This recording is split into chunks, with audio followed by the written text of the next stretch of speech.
Good morning, gentlemen and ladies and people. Thank you for tuning into the morning news. Today we have some huge headlines and my green screen is awful. What happened to my green screen? Why is it so far out of shot? Joe, why is my green screen out of shot, bro? Why is my green... Oh, damn it. There. And then. Right, I'll sit comfortably. Right, okay. It's this side. One second. And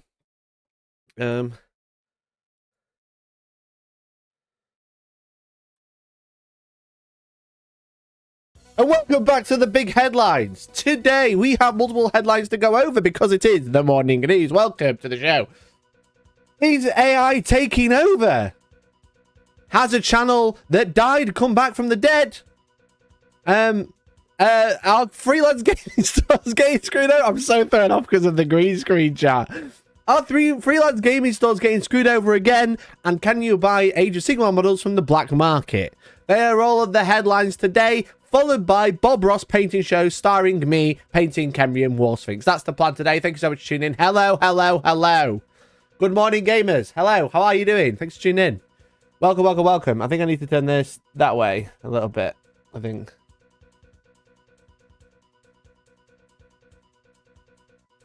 I have to sit so far sideways on my desk so the green screen fits. I've got a wall there. Anyway, welcome to the stream. Hello, how are you? How you doing? Thank you very much for tuning in. Welcome. It's a big news story. If you've never tuned into the stream before, thank you so much for tuning in live. I appreciate every single one of you. If you have tuned into this stream before, or you're new, or you're watching this back, thank you so much as well. Make sure you leave a comment down below. Let me know who you are, where you're watching from, or your favourite emoji if you can't think of anything. Today's the morning news. We basically go over some news that's happening around the community or just around the internet in general, because we need to cover the first headline. Okay. Did everyone see Drake's dick? Because I did. Funnily enough, I did. You know, the real big headline of the day is Drake's dick. Okay. You know, Drake, the rapper guy, singer guy. I saw his dick yesterday. Okay. And I imagine a lot of you did as well. His dick leaked on Twitter, and like, there's a video of him slinging his schlong, we could say. So that's the big news. Everything else pales in comparison to Drake's dick. Who's Drake? Who's Drake? You who megalod Drake? Are you high? Are you high? Drake from One Time Bling? No? You can't who megalol Drake. I don't listen to him. I mean, everyone's listened to him. I don't care about his music. I'm not bothered. It's not for me. Right? I've obviously heard it. But don't sit there and say, who's Drake? You can't sit there and go, God, who's Drake? Never heard of him. Voodoo Fairy, you are actually crazy. You are actually living under a rock. You are actually living under a rock. Man. Oh my God. The news! He rings a bell. He does ring a bell. He literally rings bells. With it in his hand. Playing on his phone. Ringing the bells everywhere. Shaking about everywhere.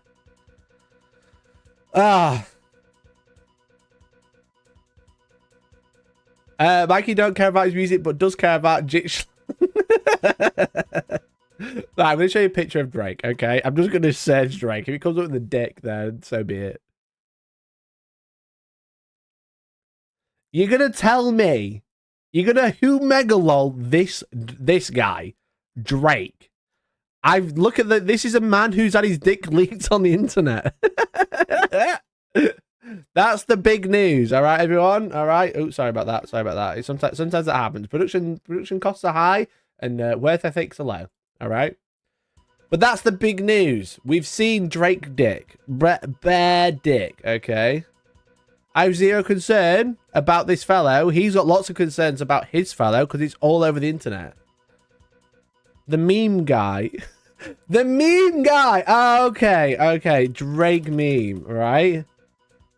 You're telling me you've never seen this meme? You've never seen the hotline bling one time thing? The meme guy. This is Drake.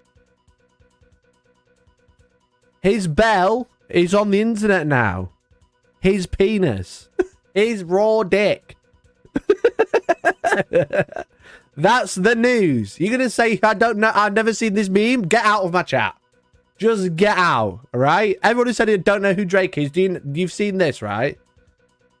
I've seen that. I thought it's random about it. It's Drake. Oh my god. I can't believe I'm having to explain who Drake is to a live chat. Oh my god, what is my life? Look, it's okay to say you don't like Drake music. You don't have to be like Who Megalol. That is unfair. Oh man. You can't Who Megalol fucking Drake. He's huge. He's one of the biggest rappers of all time. Anyway, that's the news for Drake. We have other headlines to go over, but first we have to thank our supporters, who are the green names in chat. If you are not a green name, that's cringe. You're talking shit in chat, you know? You're saying you don't know who Drake is. Maybe you could stop being an idiot and become a member of the channel. We need 16 members to hit the next goal. That will be cool. That will be epic. You can't even rap. Shut up. Shut up.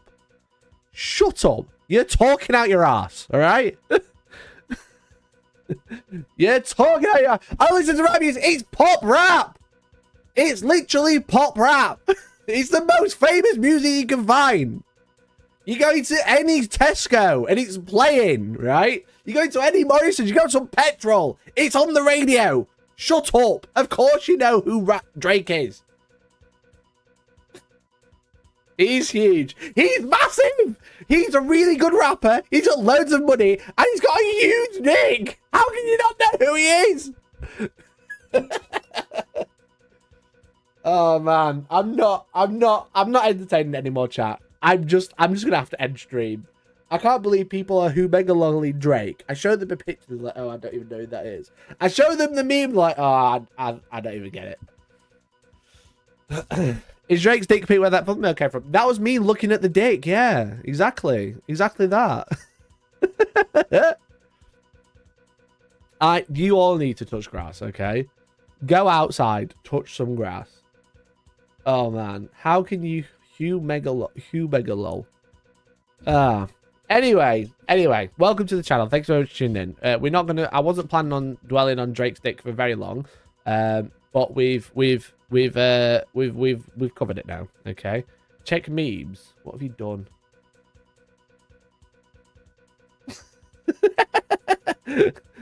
Morning news be like, oh look, he's Storm Drake and he's got a massive dick. Look at that. Well done.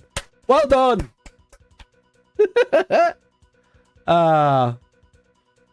Anyway, we've got some big news to cover, and we're going to be painting the Khemrian War Sphinx finally. I've been talking about painting the Khemrian War Sphinx for about 3 weeks now. It's built, it's primed, I've magnetized it, and we're gonna paint it today. That's the plan after the morning news. So if you've not tuned in, what we do is we talk about things that I've seen on the internet, basically like in the community, outside the community, Drake's ding dong, you know, anything that we can cover. And then sometimes we do some painting as well, depending on how long it takes us to get through the news, okay? The news is a very big show. It's run by multiple people, so if you'd like to support the channel, every single membership goes towards every member of staff in this room. Okay? All of them. You know, I get to type on I type my little emails on my little tiny laptop. If I hold my hands really far away. See? My laptop's huge. I like to talk and email my colleagues and say, look, guys are doing great. Okay. Okay. But anyway, we've got the headlines. I've told you the headlines already. Let me just sort the music out so it's nice and chill in the background. Bam. That's not working. Why are you not working? God damn it. There we go. Cool. Okay, so yeah, so what we'll be doing, we got a few things to cover. Again, there's some more AI bot dog shit that I thought we could look at. Hey, Neil Fenton, thank you so much for supporting the news. I really appreciate you. You are a star. Thank you so much, mate. Really appreciate it. Welcome to the Boys Club. Make sure you join the Discord if you haven't already. ! Discord in chat. Mikey's online, totally online to know who Drake is. How can you not know who Drake is? Like, I don't care about his music, but I know who Drake is. I'm not stupid. You know? I'm not a big Dumbo. You're small today, straight onto it, and it's being Drake's done. Oh, man. Anyway, yeah, so there's a couple of things to go over. And there's some, I thought we could, basically, the last headline, the black market. I'm thinking about starting a new old world army, so I thought we could have a look at what models can be used as what. Because I think I've been struggling, so I think I might need your guys' help. You know? Because I've got a lot of good ideas regarding a new old world army. I've not even finished the Tomb Kings yet. I'm already thinking about Army 2. Okay? I enjoyed that game so much. So I'm thinking about a second army using models that I already have. And then I can start planning that, and then we'll go and try and finish the Kemrian War Sphinx. Try Troll Trade. I don't want to use all models, would. I know I did that for Team Kings, but I've done it now.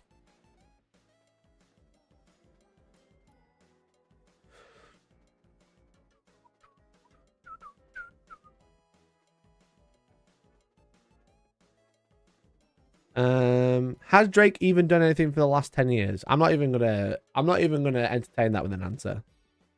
I'm not even gonna bother entertaining that with an answer. You don't know who Drake is. Are you high? Are you high? What's wrong with you? What's wrong with you? Go outside.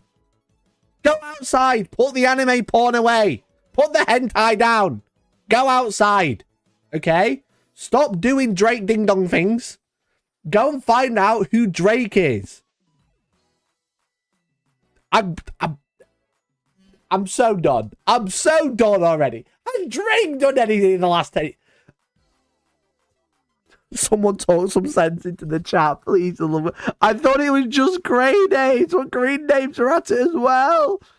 I'm not doing this. I've had enough, right? Okay. You're talking out your ass.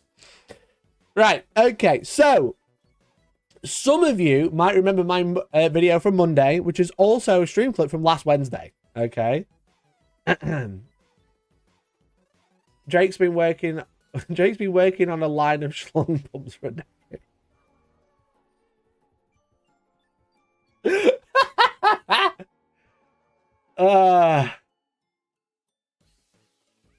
Thought Drake was a bit of a nonce. I mean, it's debatable. It's definitely not no. But he was hanging around with Millie Bobby Brown from Stranger Things when she was very young. Okay, like turning 18 young. Very big yikers. Anyway, that's not the point. Okay, the point was his dick was all over the internet last night. Some of you might remember my video from Monday or my stream from Wednesday, which you always tune into, and I appreciate it so much. Okay. You might remember when I was talking about battle report channels dying. Okay. Battle reports straight up died. Right? They're over. There's no more battle report channels on the internet. They all died. Right? That was the video, basically. Well, you might remember an old channel if you're a 30k head. Okay. If you're a 30k head, you might remember a little old channel called the 30k channel. And you'll never guess what they did. That's right, they covered Adeptus Titanicus as well as 30k. Now, March 22, so almost 2 years ago, they announced, I think it's David, his name. I don't fully remember his name. I think it's David. Does it say at the end? It does. David Brains. That's what I remember. His name was David Brains. Or is David Brains. He's not dead. I don't know why I said was. It was David Brains. I don't know what am I doing? Go there. There we go. Okay. But 2 years ago, like March 2022, he announced that he was closing the channel. Okay. He said, I'm sad to say that the 30k channel will no longer be filming Horus Heresy battle reports. There are 3 Horus Heresy battle reports and 2 Adeptus Imperialis, I think.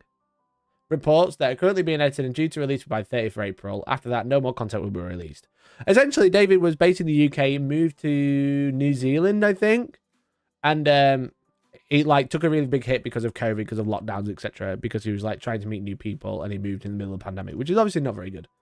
But essentially, he said that the channel slowly dwindled away, and the main reason, wait for it, there are a number of the most straightforward one is expenses, as we spoke about on Monday. Battle reports make no money. People love to make battle reports, make zero bennies. Okay. So he said the main reason he shut down the channel 2 years ago was expenses. Now, you might have seen that the 30k channel had a bit of a revival. All right? Because I hope you, if you were subscribed to this channel like I was, or am, you didn't have notifications on because he uploaded like 40 videos all at once. All right? So 9 months ago, 11 days ago, you know?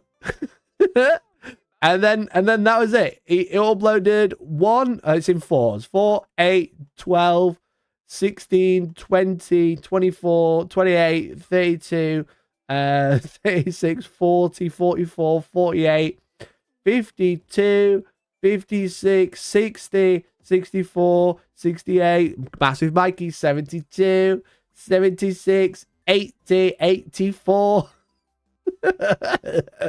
86, 90. Wait, that's not right.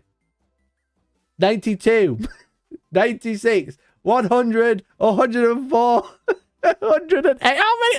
112, 116, 124, 128, 132. These all came out the same day. 137 videos because of the one we carried over.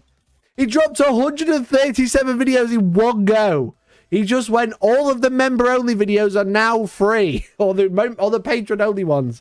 They just went, yeah, all of these are free now. Right? All of these dropped in my sub box at once. All at the same time. 137 videos. What is wrong with you? What is wrong with you? Anyway, if you really love 30k and you don't mind watching the old rules, 30k channel was lauded as the best 30k channel ever, okay? And no one's really taken his place since. There's no other channel really that was of this size, 12,000, 13,000 subscribers. He 269 videos. He dropped 137 of them last week. He just doubled his channel size. That's crazy. Anyway, so he stopped making content just before 30k 2 came out, or Horus Heresy 2 came out. But he dropped... His battle reports are quite good, to be fair. You know, really high production. Looks really nice. Always seemed to have, like, beautiful armies. I think that was the main goal, was to have, like, really, really nice armies. Production's very 2019, 2017, 2018 production for battle reports, you know. Hello and welcome to the 30k channel, a channel dedicated to games set. So this is David. He's the main guy. David Brains, and today, David Brains. What a David Brains. What a cool name. David Brains. What a crazy cool name. Big drink dong move, if I'm honest. Dude couldn't find the schedule button. No, I know. Didn't go, you know what, I'll drop these one a day or something. No, 137 all at once. John. G'day, John. Hiya, how you doing? Anyway, so his whole shtick was like, I'm gonna get like these really fit armies and put them on the channel. You know what? Fair. Get it. And always had cool boards, like he's playing Zone Mortalis in this one. Look at that. Classic battle report action. This is so loud. Classic battle report action. Look at that.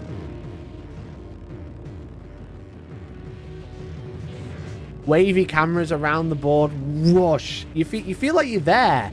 Meow. I feel like I'm driving a car. It's great. I only feel a little bit seasick. But no offense to him. Obviously, I'm just joking. But like that was all the rate. That was the YouTube meta. Let's have a look at a good board, not a Zone Mortalis one.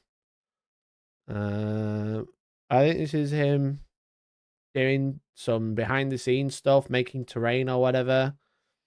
They like this one. This is like a good example. All 30 minutes long as well. Before Play on Tabletop were a thing. All of his games were 30 minutes long. Had every opportunity. They were pretty nice, to be fair. They did look pretty fire. The second unit. He did know, you know. It's like his dice camera in the top, like half the dice are in the corner or whatever. But he was pretty good, and a lot of people respected him. I thought his content was really good, but it was about 30k, so like, you know, the interest is only so far. The interest can only go so far. But his battle reports did look really good, to be fair. But yeah, so if you were subscribed to him, or you had notifications on, I'm sorry. If you weren't subscribed and you really, really enjoy 30k content, he's just released 137 videos that are all very dated, but obviously it's 30k, so the game's mostly the same anyway.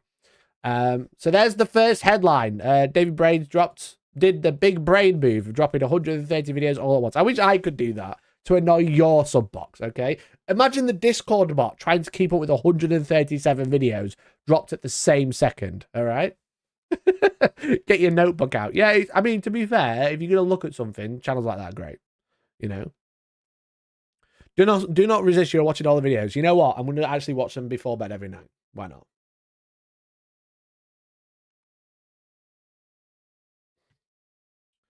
Bro, how can you have brain in your name and pay for his own mortality styles? Got him! Fucking got him!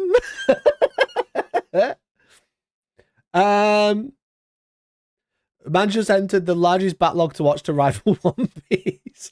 How long would it take to watch every 30k channel video?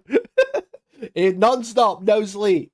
Because I think so. Wait, if you wanted to watch One Piece, if you had 8 hours to sleep a day, and then only watch One Piece for the other 16 hours, it would take you like 3.5 weeks, which is very funny. Really curious to what expenses are involved in backbrick creation outside of initial cost models, terrain, cameras that's causing such a massive drop off. I kind of went over it on the video on Monday. So if you want like a big deep dive, I even show like my costs and like well, not my costs, sorry. I talk about like my income and like how little battle reports can make. But you've got to think about rent for the studio, because a lot of people try and do it in their house. It's just not feasible a lot of the time.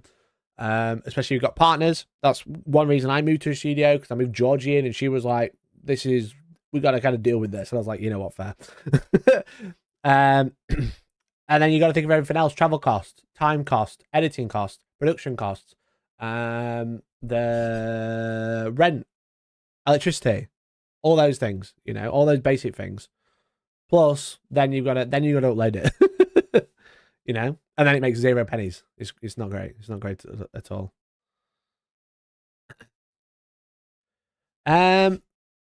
Would that One Piece marathon include the live action series? I don't think it does. I think that's just the animated series, Celestar. But it's funny. It's very funny. So, but anyway, yeah, that's like a funny. What I thought was funny, because my sub box got obliterated. I'm still subscribed. I think I probably should unsubscribe. But I hadn't thought about that channel for a while, and then it was just like, oh yeah, here's 137 videos, and it's basically all of them got like 10 views, and people are like, what happened to this channel? And I'm going, yeah, we're not making videos anymore. Still living the dream in New Zealand. And I'm like, you know what? Get it, mate. Get it. So I think he had a full-time job, David. I think he had a full-time job as well as doing 30k channel. And then he moved to New Zealand either for family or for work. I don't know. I'm just guessing. But he moved to New Zealand for some reason. I imagine for work, because he still works for the company that I presume he still works for the company, because he keeps saying he's having a great time. And then just like costs and struggle to find a new group, which is basically so.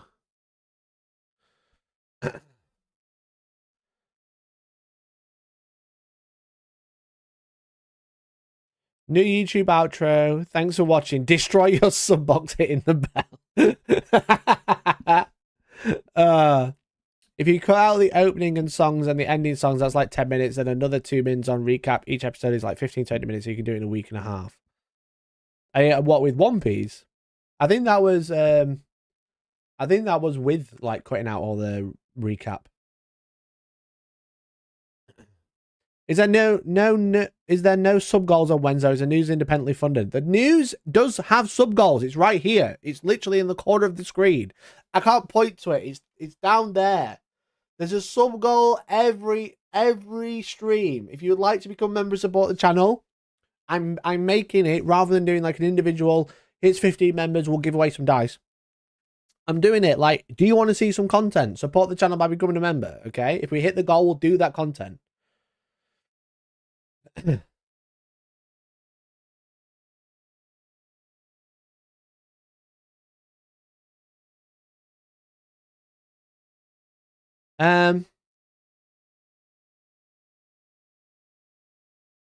I'm like, what's the news? You tuned into the news, okay?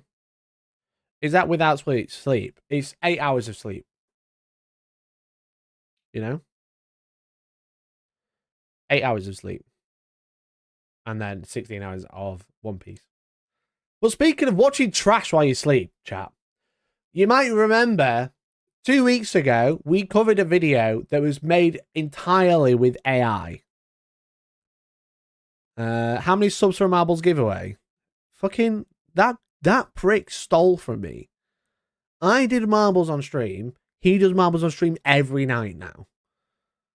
He's a joker. He's honestly a joker. But yeah, you might remember the AI video we watched called The Imperium of Man. And we looked at a channel that had like 4,000 subscribers and 600,000 views on this AI generated video. And it was a channel purely made all out of AI. Anyway, they clearly saw the success of the Warhammer one and they've made another one. Okay. You see, it's called Just Movies AI. And look at all this stolen content. Look at all this stolen content. Well, they've made another one. Now, I clicked on it yesterday. That's why it says I've watched it, just so I could have a look. I wanted to see like how long it was, because I saw the beginning bit and I thought that was just a re-upload, which is very funny. But turns out it's not. It's just AI, which is basically means it's a re-upload. And honestly, I think, at what point does YouTube just go, you know what? You know what? This AI shit is a bit weird. They put out an announcement yesterday, YouTube, saying that AI creativity tools are very much being embraced, but never replacing creators. Well, anyway, this guy's just like, yeah, no, we are placing creators. Here we go. Let's just steal some artwork. Like that shot, that, and that are just from the fucking Armoring Space Marine video. You know, the one that Games Workshop did. They did a big video about like just like putting like Space Marine armor on. It was like a big animation debut type deal. You know. Anyway. Look at it all wobbling again. Look at it all wobbling again. But it is just the Armoring the Space Marine video. My finest warriors, these men who give themselves to me. If I just go, Armoring Space Marine.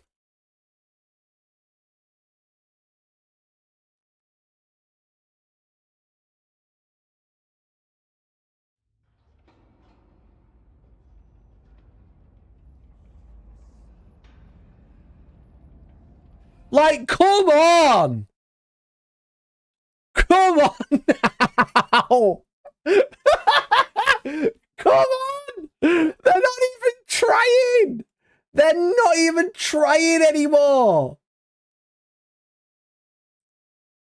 It's the same shot! Oh, but the bolts are in a different place, look.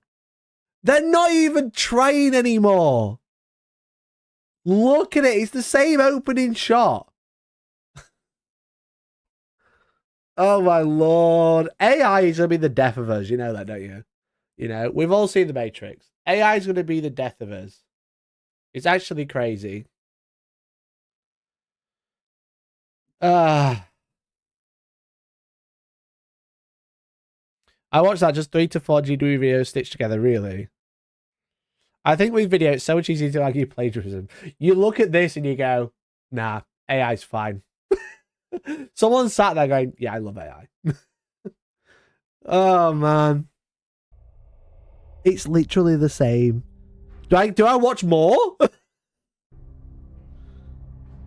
It's just all stolen. They shall be my finest warriors, these men who give themselves to me. It's giving big. Oh, what's that? What's that fear? Trigger warning. What's that? Where they've got like loads of holes in them. Not thalassophobia. That's deep sea. It's like a phobia. And there's that plant in it that trypophobia. It's giving that. I think it's trypophobia. I'm saying it quietly so someone can come in and correct me. To me. Trypophobia. Thanks, Lisa. Like clay, I shall mold them, and in the furnace of war I shall forge them. Why is his eyebrows Be of twitching? iron will and steely sinew. It is just armoring a space marine and RoboCop mixed together. I shall clad them, and He with doesn't even have a mightiest head. Weapons shall they be armed. Wait, is the voiceover stolen? Be untouched by plague or disease. Wait a minute. Wait. Have they just stolen the voiceover as well?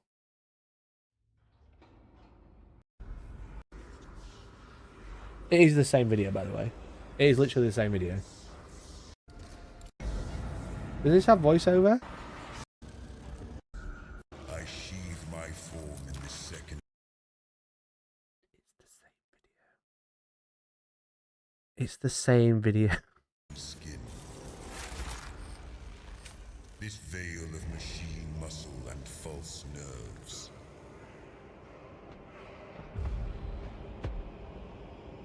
It's literally all stolen. It's all stolen. And he's got 50,000 views in a day. Shall blight them. They shall have such tactics, strategies, and machines that no foe will best them in battle. That was dog shit. They He looks are so my out of bulwark place. against the terror. All right, I will say, Angry Marine does look a bit fit. All right, that bit there, I'm a bit like, you know what, get it. But the rest of it's bullshit. They are the defenders of humanity. They are my space marines.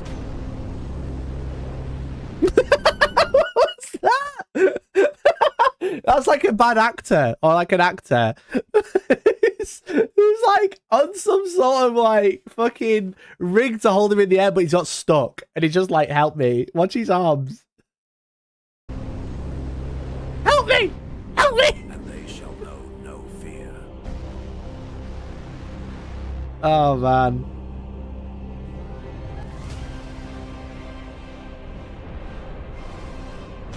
What's his Dark Souls or something?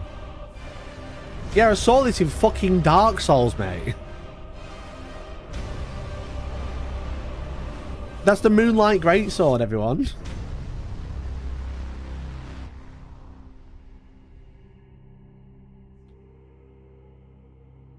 That's the opening to Star Wars. Just movies. It's not just movies, though. It's just stolen. Change your name to Just Stolen. It's just crazy that people, like, go mad for it. They go mad for it. Oh, man. Are you watching AI? This is a new video they put out a few days ago. Mercenary. And it's literally just stolen. It's just the armoring video. And Dark Souls. Are you sure all those comments are not just AI bots as well? Oh, no.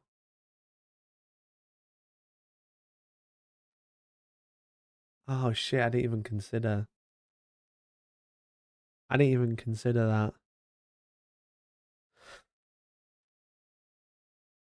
These have been independently created. No, they haven't. You fucking moron. It's stolen work. Using stolen assets with no permission. It's not independently created. You went on Midjourney, typed 4 words, went onto another app and said, yeah, animate this picture for me. Magnific. That's what they just went on. You're so stupid. You're so stupid. Okay, Mikey, now re-upload it to your own channel as it has no copyright. I'll just take the content and re-upload it and be like, what? It's not copyrighted, it's AI. Oh, that fucking... Oh, mate, that is so good. That is such a baller idea. I just re-upload them to TikTok. Re-upload them everywhere. And just laugh. Are they on TikTok? Let's find out. Let's find out. Okay. That's so good. Just Movies, were they were called, weren't they? I don't think they're on TikTok. I don't think they are. Shut up. I don't think they are on TikTok, you know. I could just steal their content, which is already stolen. If you steal something that's stolen, does it stop being stolen and just become yours?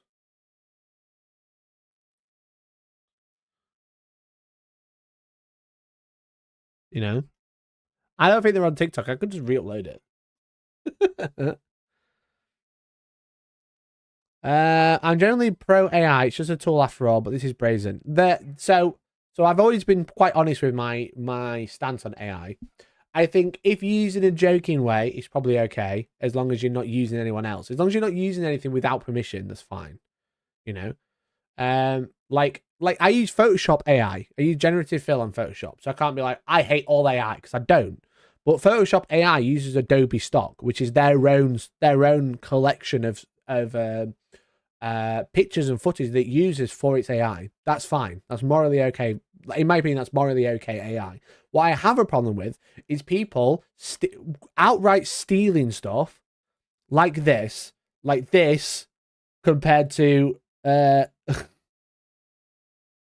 you know, this, which is like, you can't deny that it's stolen, right? and just claiming money from it and making money and making bank from it. I think that's bollocks, in my opinion. You know, if it's using a closed database that they have ethically sourced, then I think it's okay, because it is a tool. I agree. But when you're doing this, when someone makes this and you make this, it's just stolen, in my opinion. Adobe trains theirs on people's work, but those people agreed to it as a compensation since it comes from Adobe stock. Exactly. It's similar. It's not a copy. It's literally stolen. It's a literal one. That's a 1-for-1 shot. Okay. If someone did this in a movie and then another movie came out and it had this, right, they would get sued to high heaven. So not only do you not know Drake, you're also talking out your ass. You know? Because at what point does AI just train itself off other AI? I feel like it's just going to go all downhill. No, it's handling stolen goods. God damn it.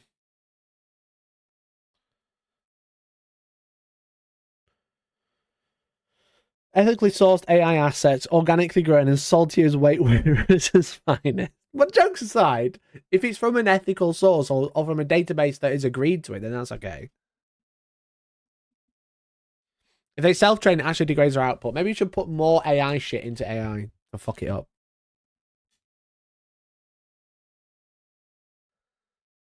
AI is totally safe, or at least that's what my fridge told me, and I don't want to get on the wrong side of it.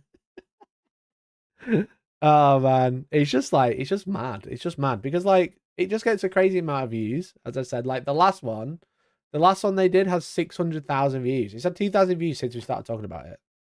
You know, like 600,000 views, and then the other one just got nothing compared.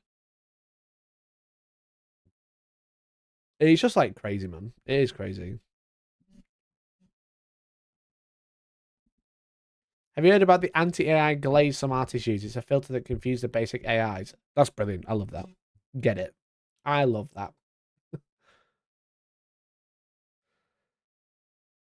Question, how much money is 600,000 views? So it depends. It's a short video, so it won't have any mid-rolls. So it's going to make less money than like a normal video. But if I had to have a guess, it's very hard. It's very hard to work out because, like, it depends what type of ads are shown on the video. It depends how long are people watching the video. Are they watching the first ad roll, and the end ad roll? We'll just say it's probably in the thousands. Couple of grand, probably. You know? From my video that's got 600,000 views, I made about 4 or 5 grand from it, if not more. So they've probably like made a portion of that. So probably like 2, 3. For a 2-minute video, all made with AI. What morning dramas have I missed? Drake's dick is on Twitter. 30k channel uploaded 137 30k videos all at once and destroyed everyone's inbox. AI is still taking over and people are doubling down. And that's all the news so far. We've got 1 to 2 more headlines to cover.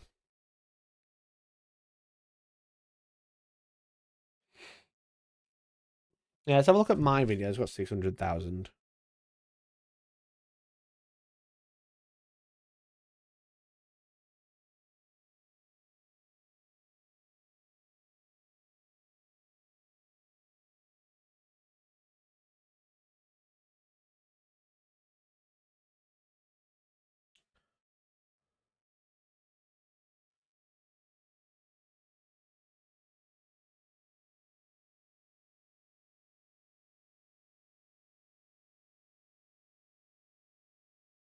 Sorry, chat, I just had to reply to a text. What was I looking at? Oh, yeah, the earnings from that big video. Let's have a nosy. Let's have a nosy. Most viewed. So 575,000 views. So almost as many views, but it's a 20-minute video. Has made me 4 grand. It made 4 grand over 2 years. I've not just had a 4 grand pay packet. That'd be sick. But the fact that someone can just go out and make it like a 3-minute video all made with AI, you'd probably make like at least 1 grand or 2. Especially if they're watching start to finish, they'll get promoted way more as well. Whereas my video, they don't.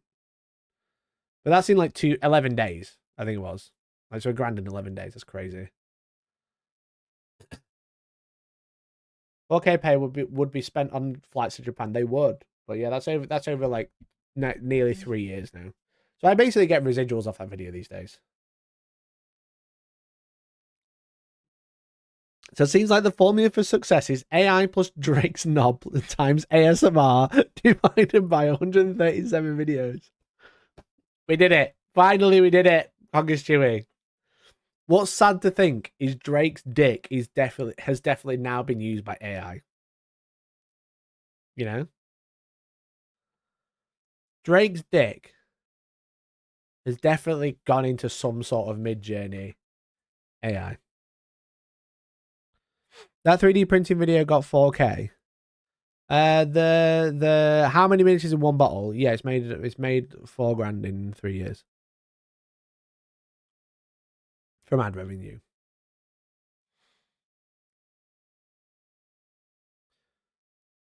That's like a long time, you know. That's from the start. That's from when it was uploaded, and it's like an old video. You know, it's not like I made a video last week and got 4 grand. No.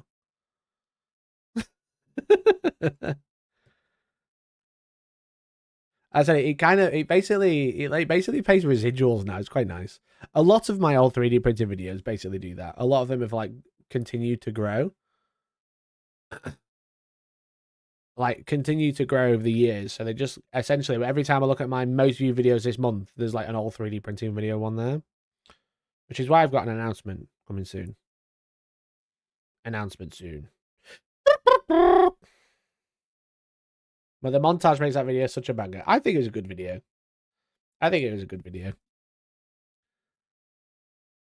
Your most popular video has earned more than mine. Really? Isn't your most popular video like millions of views? Maybe it's because, maybe because I just talk about housing investments all through that video. Mine's at 1.7 million views. How long is your video? I guess it depends on watch time, right?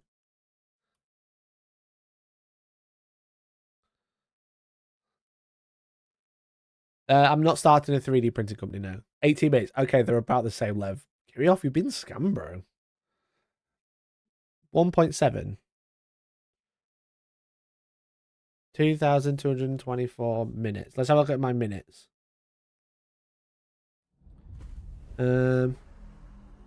Hey, Victor, thanks for rejoining. I haven't had a notification for that.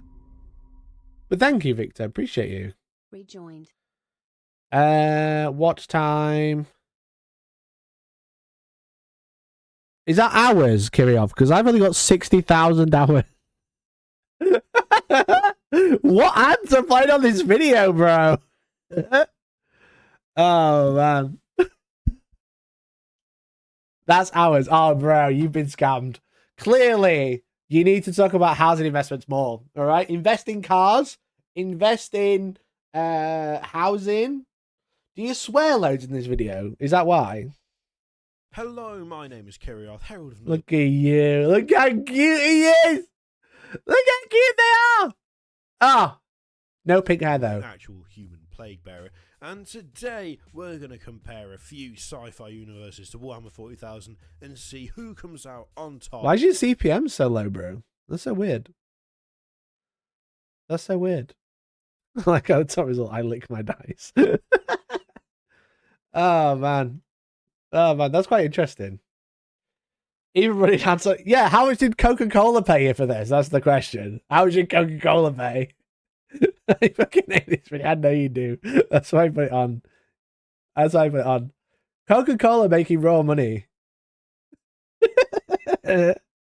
Coca-Cola earned more money than Kirillov did. Oh, man.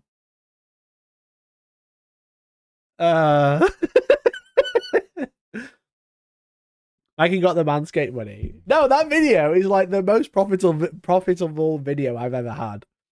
In terms of like sponsorships and everything, it's great. Maybe, yeah, Coca-Cola and saw that you were like advertising for them, so they had to take half the money. Carry off. Sorry, mate. Sorry, bro. That's quite weird, though, isn't it? That is quite weird. But yeah, that basically that video, the 3D printing one, keeping me afloat. Every time my ad revenue is like, oh, this month's been really bad, and I see there's like a golden light of how many miniatures in one bottle, just continues to be one of my most viewed videos out of the top 10 of that month. You know? Because like basically when you go to your analytics chat, if you don't know, if you're not a YouTuber or whatever, you can like look at like the monthly the month basically, and it shows you like which videos are doing really well, which videos got the most viewed. And basically, like that one seems to just always pop up in my top 10. So the top 10 most viewed videos every month are that video I did 2 years ago or 3 years ago, whenever it was. Oh, hang on. Wait, if you put it for the last 30 days, I put it all time, by the way. Imagine Kira's just like, I can't believe how much money you've made in 3 years compared to 28 days. Your best videos are hobby ones, more hobby related videos soon. Yeah, I'm actually filming one later today, a big one.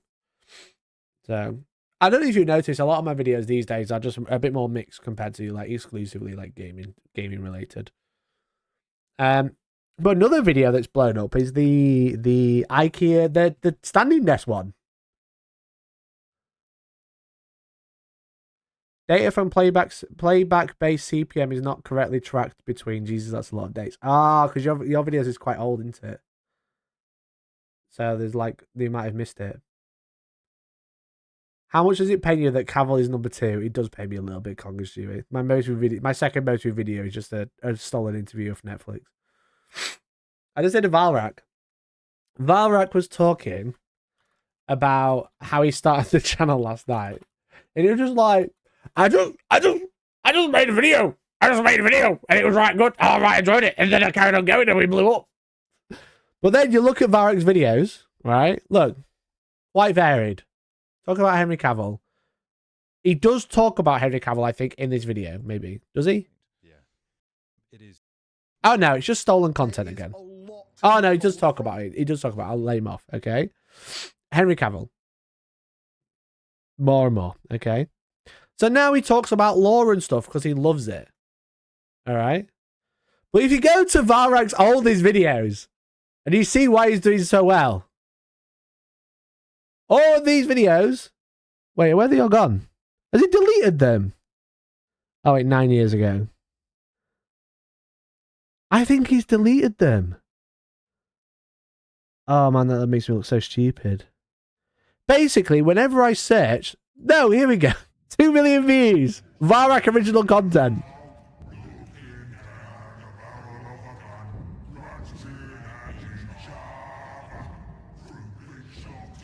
Original Valrak content.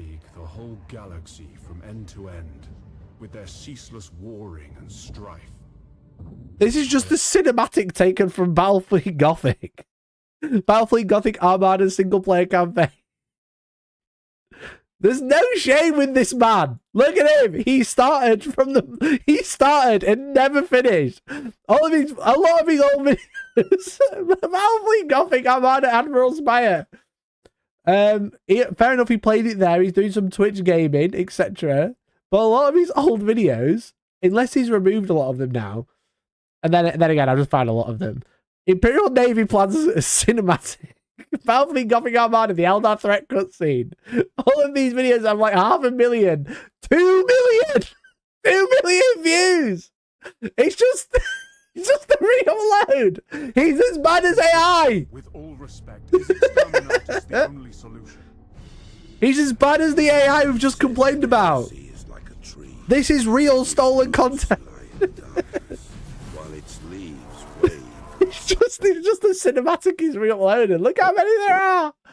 Look how many. 800,000 views. 400,000 views.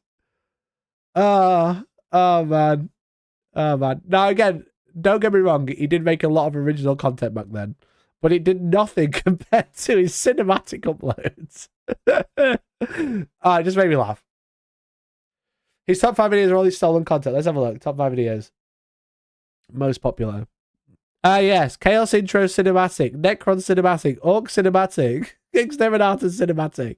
South Park! To be fair, that's my most viewed short as well. Still in South Park. 40k Belisarius Call Cinematic. Imperium Fleet Cinematic. 40k Gania Cinematic. 40k Introduction Cinematic. Chaos Ending Cinematic. Valrak, where's one video that's yours? Where's one video that's not stolen? Is this original? Did he make this? Valrak, where's one video that's yours? Let's Play Space Hulk. It's arguably the first video that is his content. Out of how many? Look, I understand the grind. And you know what? Part 5 reaction, I'll give him that. I'll give him that one. That's his. Is this his?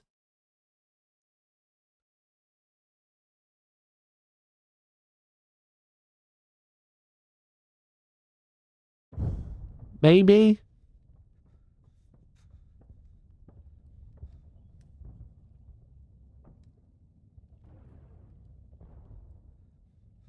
I don't know. Obviously, he's not animated it, but is it his? Anyway. Valrak, the true scammer. How many videos is that? They're all top. 4, 8, 12, 16, 20, 24, 25 top viewed videos. Oh, that's his. Maybe that one's his. We'll say 24 videos are all scammed. That was commissioned. All right. 20 videos. 20 of his top 20 videos aren't his. They're all other people's content. That's very funny.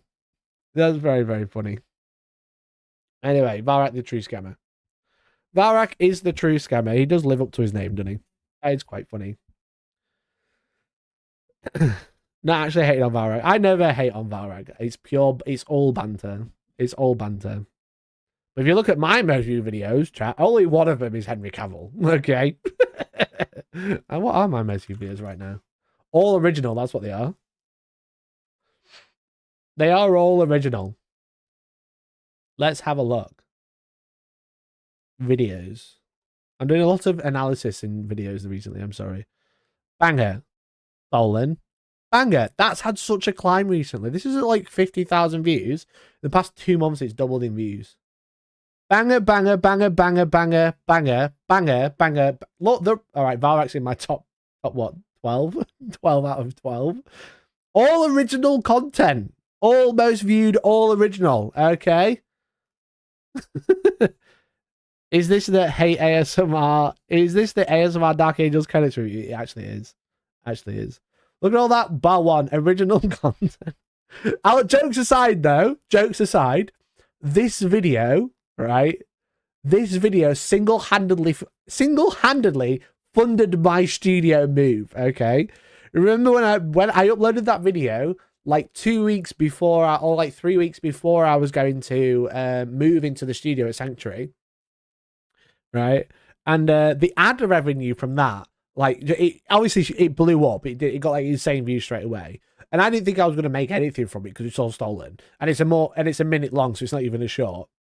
But I uploaded that in bed from my phone, made the thumbnail on my phone, and then it paid for the studio. It paid for the move, basically. Because I think it made like 700-800 quid or something in ad revenue, and that just like paid for like all like the equipment I needed, like the new wall, the new cables I needed, the paint, the wood that I made the wall with, the soundproofing stuff. It basically just paid for it all. All originally stolen content. It is. But all my stuff, except for Henry Cavill. Work smart, not hard. I mean, yeah. Anyway, we're going to watch the Henry Cavill interview now. To be fair, I probably should watch that. I didn't watch Varrak's video, but there we go. But anyway, I thought that was quite interesting. There you go. All Varrak's content is stolen. All of mine is very original. All right, that's what you wanted to know. Well, speaking of getting robbed, the final headline before we go into the AOS black market, the Games Workshop are potentially screwing over freelance gaming stores again. Now, over a year ago, I made a video talking about Games Workshop screwing over independent retailers not sending out product and stuff, and it seems to be happening again. We seem to be going over the same thing. We can kind of keep being annoyed with Games Workshop, being annoyed because we can't get stock. Everything's out of stock. Everything's not available. Freelance gaming stores, you got pre-orders waiting for like 6 weeks at a time. Well, we're going to go back to Old Faithful, Mighty Lancer Games, because they uploaded a video a few days ago called Games Workshop Update, what we know and what's happening. And I imagine it's going to be bad news, so I thought we could have a look at that and like see what's going on. So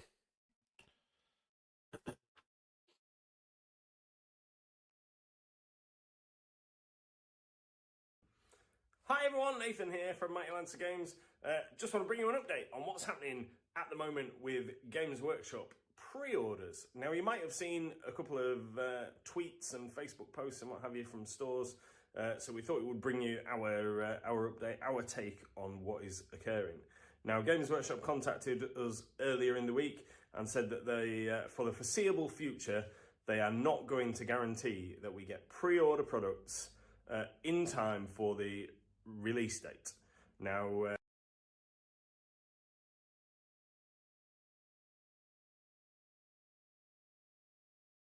and said that they, for the foreseeable future, they are not going to guarantee that we get pre-order products in time for the release date.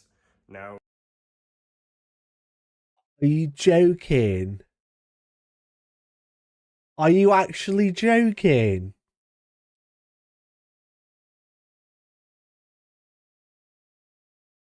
That is crazy.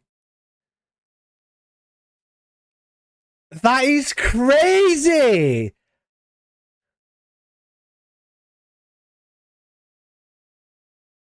Oh my God.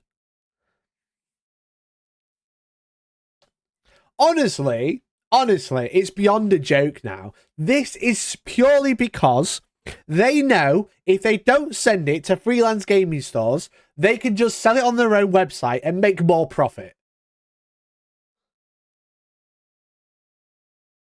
That's all it is. That's all it is.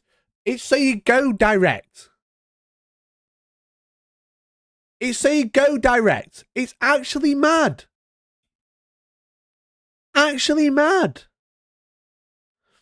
Just like member meshes going unacknowledged. David, thanks for the 18 months. I never don't acknowledge them. It just didn't show up. It's not there. Thank you for the 18 months. Appreciate you, mate. They're just withholding products so they can sell it to warehouses, because if they don't sell it to freelance gaming stores, they can't sell it. So then people get annoyed because people are dumb, right? They don't they hate waiting because Amazon ruined everyone's attention span when it came to shipping, right?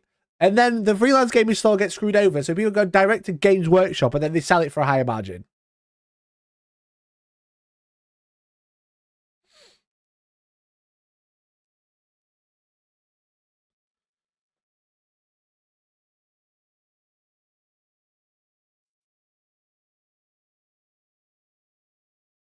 Their stock is being prioritised to web orders first, GW stores second, overseas warehouse third, UK freelance gaming stores fourth, from what I've been told. Yeah, that would make sense.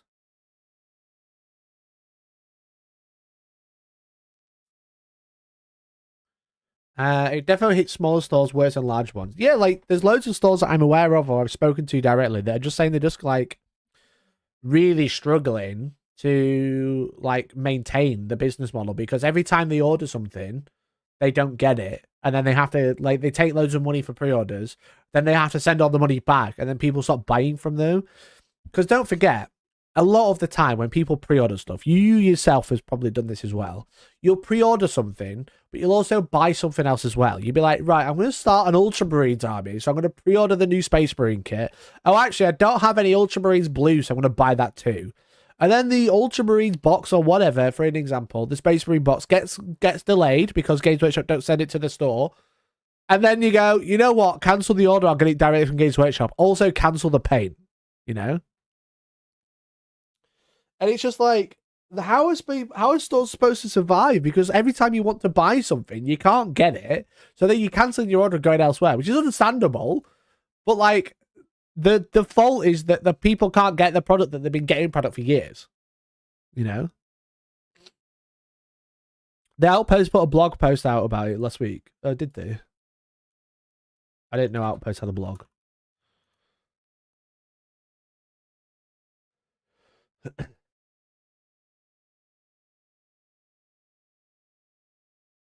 Okay, we'll have a look at that in a minute.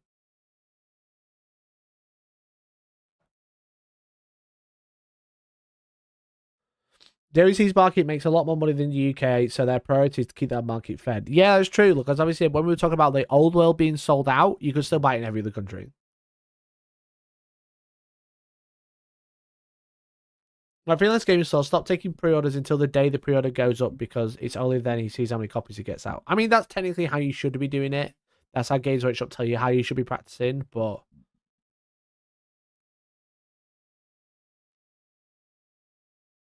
I know a lot of people go, well, we know this is coming, so can you get me one? Not a lawyer or anything, but couldn't this be argued as it's falling into anti-competition laws, like you can't just create a racket with your own product? I don't know, I'm not a lawyer either, but surely that's just monopolizing. You've monopolized the market, you know? All of these businesses are reliant on you sending them the product so they can resell it for you, so they can buy more from you, and you're just like, no, get fucked. Oh man, that's brutal. What the fuck? So, what that means is that, such as the stuff that is due to go on pre-order this coming week, the Assuran, I think that's his name, the Flesh Eater Courts items and what have you, that they might not be delivered to us in time for the release date of the products. Because all that's doing is screwing over independence. That's not that all they're doing is going, by saying this to them, they're saying we want people to come to our website first before yours. You know?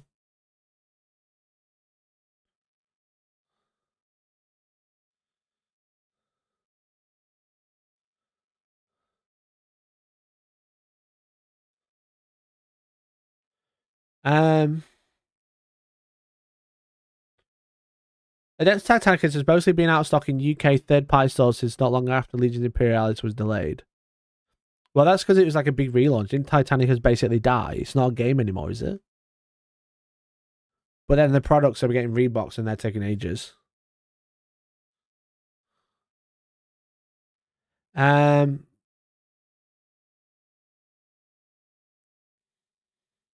Because they're still taking money for it and just not delivering it to them by accident or on purpose. That's the thing as well. You have to pay. You pay for the order up front, obviously, a lot of the time. Now, some people have credit and stuff like that, but they're paying for it and then they're not getting it. The issue is all the freelance gaming stores are competitors of each other. They need to form an association and work together like game designers have with Gamma. That would be a good way to do it.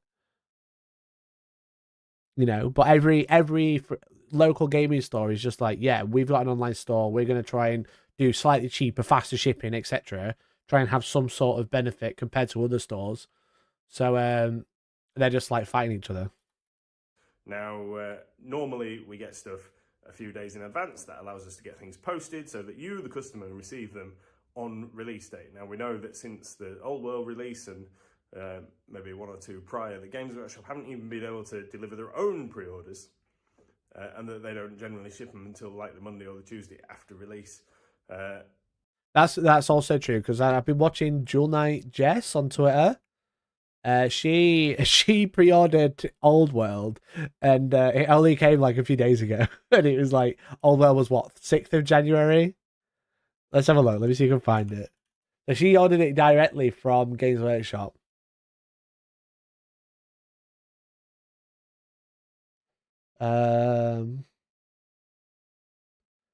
She's been a little blessed. She's been tweeting about it like every few days.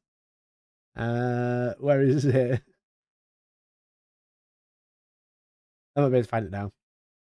I wish Twitter had an option to turn off retweets, so you could just see what people have actually tweeted. Is that it? No.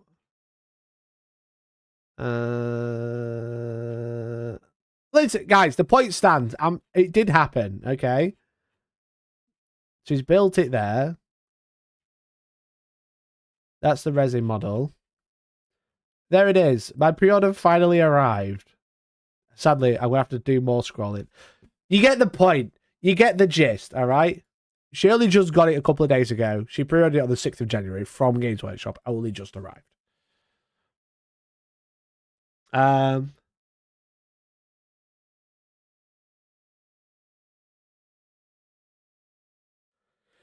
GDO is reliant on third-party sources selling their products as much as people like to think they hate them. Yeah, they are totally reliant on it, because the thing is with it is outside of local gaming stores, your only place to play is at home or at a club, and clubs are really hard to find because clubs don't survive because they don't sell anything.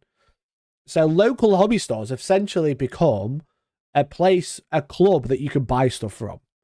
That's how a lot of them operate. It's like a store that does online pre-orders and stuff like that. But a lot of the time, it's a club that you can go play at with also they do a shop. And they've got coffees, etc. Because like local clubs really struggle to survive these days. But the thing is because every time they get screwed over, more and more of them are going to shut. And the Games Workshop don't provide anywhere to play. Warhammer World is the only place in the UK that Games Workshop provides somewhere to play. Because every Warhammer shop... Thank you, Grant Chapman, for the membership. Thanks so much for becoming a member, bud. Really appreciate you. Thank you. That's really kind of you. Really, really kind. Rejoined. Yeah, like fucking Games Workshop stores, Warhammer shops. It's just for beginners. It's to get new people in, which is fine. You know, which is fine. It's whatever. But then the places to play games are left to local game stores like Mighty Lands of Games, like The Outpost, like Sanctuary Gaming Centre, like Element Games. You know, all of these places, they have a shop and they have a huge playing area to play with the stuff you've just bought, you know, because that's the only way they can survive. They can't survive on the pre-orders on their own anymore. They have to get people in to sell coffees, to sell snacks, etc.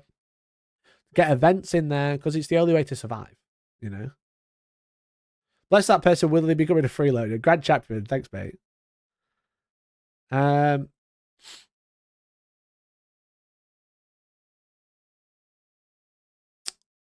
Especially after GDO changed its hobby store model, they used to not be bothered if an actual store was profitable because it brought people in. Now they shut stores like that. Yeah, exactly. They've cut costs left, right, and centre. That's why it's all one-man stores that purely just got new people in, etc.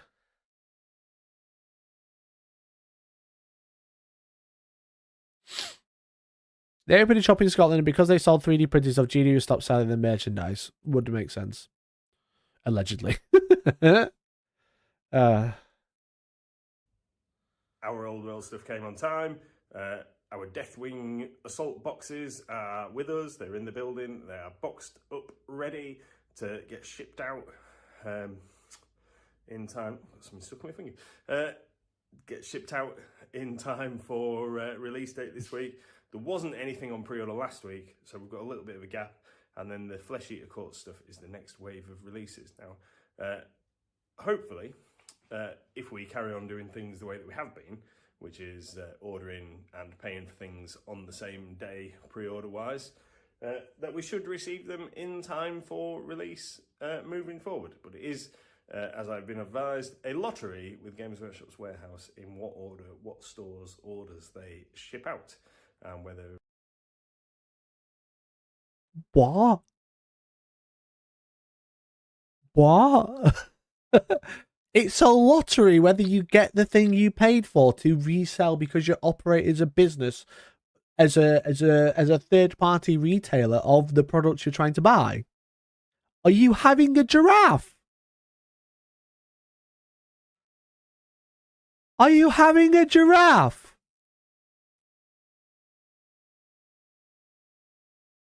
What?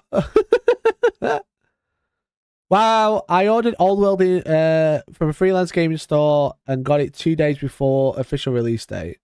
See, they don't like you doing that either. I think Games Workshop want them to ship them on the release day, but most FLGs send it a few days early so you get it on release day, which is honestly what it should be.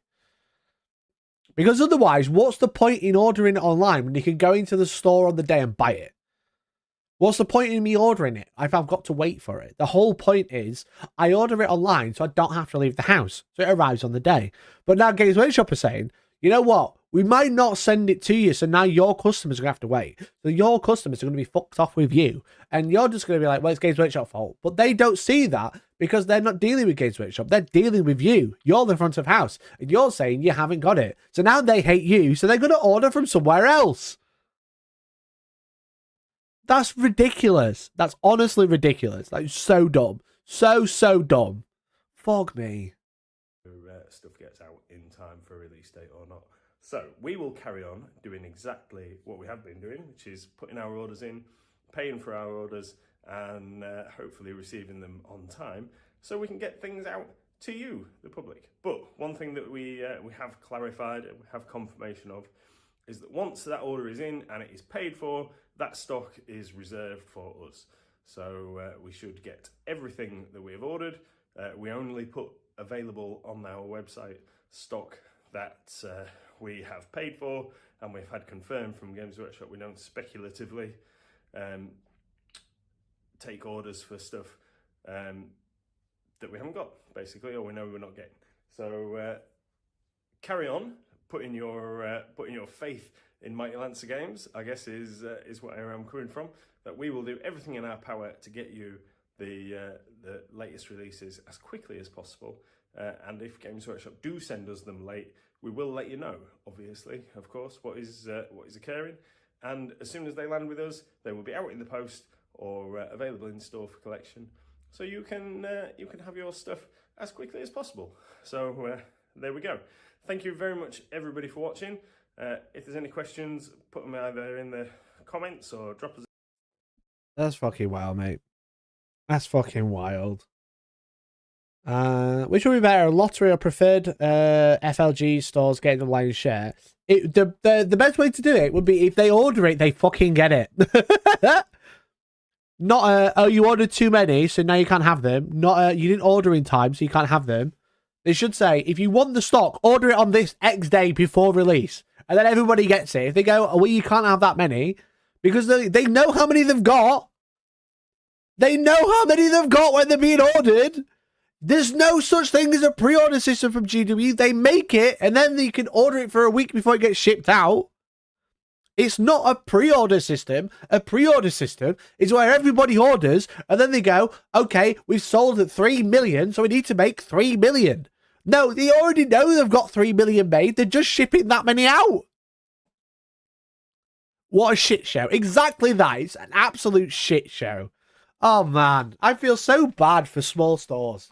Jesus Christ. What a dog shit thing to deal with. Absolutely dog poo. They have a trade team who should be able to manage trade sales. They know how much they've got. They know how much they've got.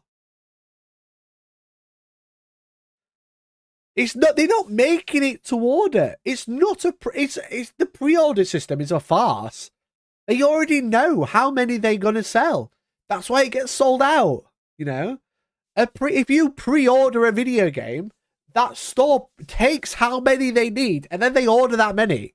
Okay, and the company that sells them, like a video game, whatever, will be like, okay, we need to make sure we've got enough because we're getting pre-orders thick and fast.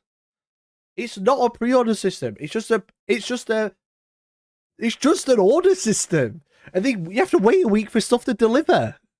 They know they've got how many units they've got. They know how many they can put on the website. They know how many they can sell to third-party stores.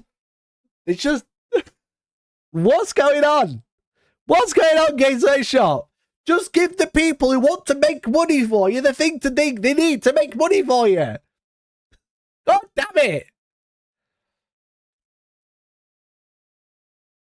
Ah.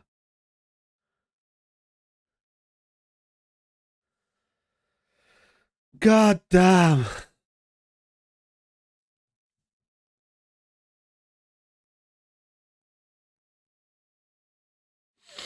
Imagine if Nintendo started going, whoops, sorry, Game Stores, we don't have enough Zelda for you. And they just went, you know what? Nah, it's not even that, because that does happen. Things sell out. But imagine them going, Zelda's out on Saturday. We might not send it to you Saturday. We might send it like 4 days later.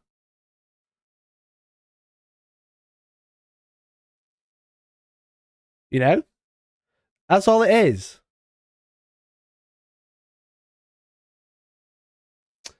Anyway, there's another one. So Outpost have got a blog. So Outpost is a Sheffield-based store. Let's have a look. Changes announcement. Changes coming to the Outpost. So obviously I worked with Outpost in the past. Again, they're my local gaming store, technically. You know, they're the closest store to me. Retailers up and down the UK received some troubling news around 12 months ago. Our prices for Games Workshop were going to go up. This was a price rise without an increased MSRP. So obviously we knew this. Because last year they put the prices up of trade stock. They didn't put the price of the order up, the miniatures up, but they put the trade stock prices up, which basically means is the profit margin becomes smaller. So rather than paying £10 for something that sells for 15, they're paying £12 for something that sells for 15.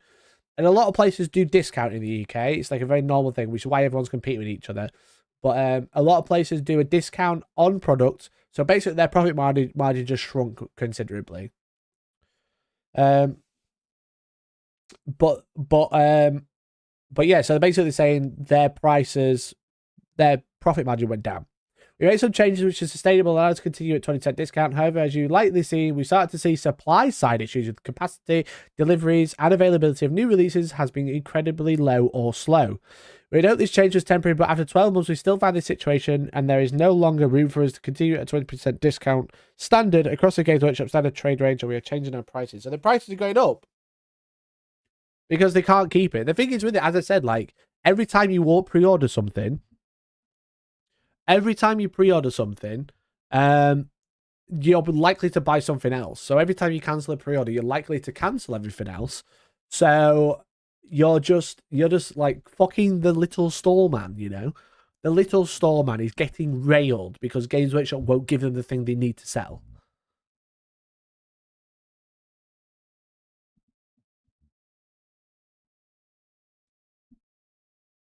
Ordered 2 boxes of Raptors in 2022. My local game store is still waiting for stock. Can't wait for my surprise package. Jesus Christ. I just had something delivered I ordered from GW a week and a half ago that was in stock when I ordered it. I just don't think the warehouse can handle the volume they are trying to ship. Well, probably, but then all they're doing is just trying to screw the little man whilst they're trying to sort themselves out, you know, by saying like, we're not going to guarantee stuff being sent to you. That's just ridiculous, honestly. The increased costs of products have a larger impact on us than other retailers who offer lower discount levels. In order to maintain the same level of income for our overheads, team members, and business security, we would need to sell a much greater volume of product than year-on-year comparison. This brings us to the next factor. They're basically saying to continue making a profit, they need to sell more, but then they can't sell more because they don't get the thing. The thing doesn't turn up. The limited available stock means less product to sell. We, along with other retailers, haven't been able to reliably source the volumes we've been accustomed to quite some time, including when new releases which were in abundance. That is less the case now. Our restocks are frequently confirmed back with around 20 to 30 of the order being out of stock. However, at times this can increase to 70 to 80% of the product not arriving. Alongside the lack of readily available stock are the delays which have seen orders taking up to 3 weeks to arrive. This is far from ideal in an industry that weekly releases and moves fast. And that's the other thing. The demand is because they've been releasing models every week up until like the last 3 or 4 months. We're releasing models every single week for like 5 to 10 years. I don't remember the last time Games Workshop didn't release a new model in a week, you know? When was the last time Games Workshop did it? Except for like in the past 6 months. When did they move from like big releases to weekly releases? It's like a symptom of their own thing, you know. They've created demand and they can't keep up with it, it feels like. But then the ones are being screwed at the small stores, which provides you places to play. Alongside the lack of readily available stock are the delays, which we've seen that bit. On top of all that, there's been significant increase in cost of everything from electricity to shelving, bubble wrap boxes, and everything in between. But that also affects our team, where we want to ensure they are looked after wherever possible. So the more expensive, less available, and slow to arrive items have to earn their keep. And whilst we love, and I mean love, providing some of the best discounts around, we are having to make some changes. At the end of January, damn it, I'm a week late. We'll be changing our discounts across most Games Workshop product lines to be around 15% mark. There'll be some variants, and where possible, we'll retain 20% plus discount model, which we've had for so many years. Because like Outposts have always done 20% off. That's just like one thing they've always done. Pre-orders will remain at 20% discount during the pre-order period. Once they've been released, they will be changed. We know this hobby can be expensive, and we work to mitigate these costs wherever possible while still providing a premium service. Orders placed before this change will be processed as normal. We hope to see pricing models supply chain revert back to their previous outlook, but for now, what we are doing for our team and to continue to provide an exceptional service our customers rightfully deserve. And just saying, thanks for your continued support. This is what I tell you. So they're like because they're not getting the product, they aren't getting the profit through. So now they are having to cut the discount. So they're having to raise the price for the customer because the customer can't get the product because Games Workshop won't give it them.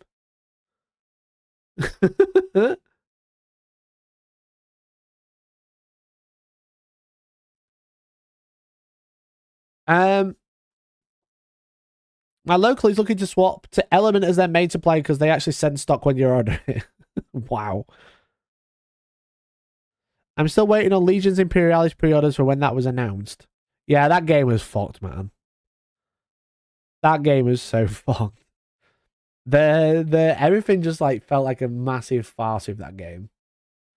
So obviously, like, it got sent out, it got recalled, then it went on pre-order to like no fanfare, just like out of nowhere. And then nothing. And then you look at that compared to like the old world. Like, everyone's crazy for it. Everyone wants it. They're talking about it all the time. They're talking about new releases. GU didn't send enough of the ruins to my store. Freelance Gaming Store's owner ordered one for me direct from the GW website as it was available on there. Still hasn't arrived. Jesus Christ. GW only benefit from artificial scarcity. Yeah, they do. It's all FOMO. If they're pure FOMO, I could agree, but the scarcity thing, but this is affecting their core lines. Yeah, because like just most products you can't get hold of. They just can't keep up. It just feels like they can't keep up with demand. You know? Legions Imperialis is an epic fail. It quite literally is an epic fail. Well done, Steve. Don't talk to me about Legions pre-orders. Oh, man.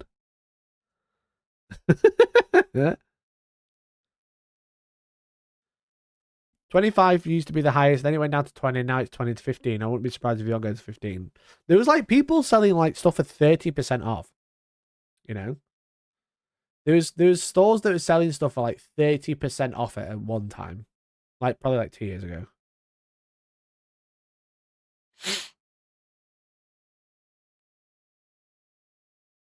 Now it's like 15% standard, you know? as well as the Games Workshop price increases, the discounts have also increased. So the price of things, if you're buying from somewhere that was doing a big discount that's no longer doing a big discount, is like a huge price increase. Because not only have things gone up like 2 or 3%, you're also losing 5 to 10% discount, you know.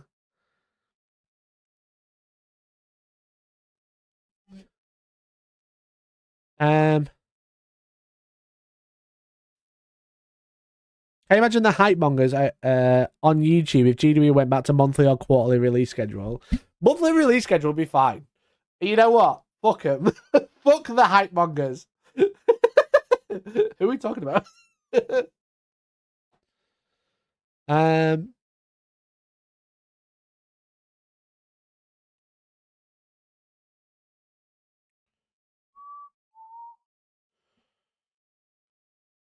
If GW can't launch a decent web store, they'll just ruin everyone else's instead.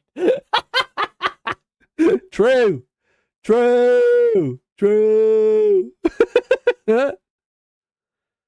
Cancel all the games. Only make the old world models.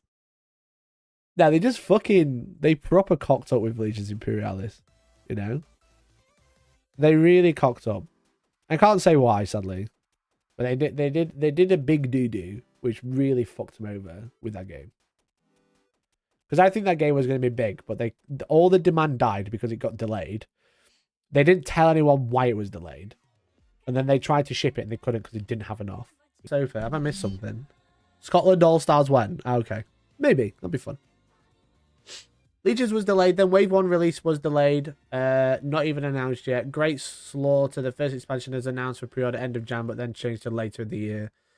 Yeah, that game's just like, it's just fucked. You know? It's just fucked because, like, again, it's just, they can't keep up with it. What type of company that is struggling to get product to people would release 2 new lines within 2 months of each other? I think what they did is they planned for Legions to come out, which is obviously supposed to be like summer. And then 6 months later, launch the old world. You know? And then what they actually did was went, yeah, we're going to have to push it to November or whatever it was.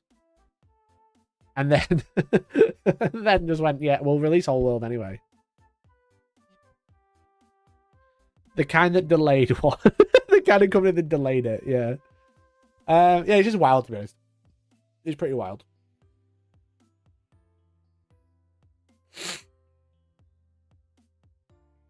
I love the new Epic, but it's getting so frustrating that I can't get the things I need to finish my army. Exactly, that's the thing. And it's just like, it just drives you away from it. Like, why would you play a game that you can't buy anything for?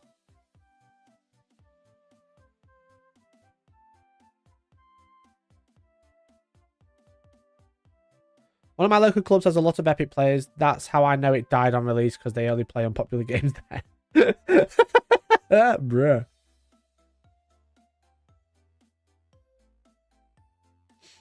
Hard to say. You're supposed to say if a video is sponsored, but I've seen maybe a loophole where channels make bat reps they've been paid to make, but don't say bit sauce.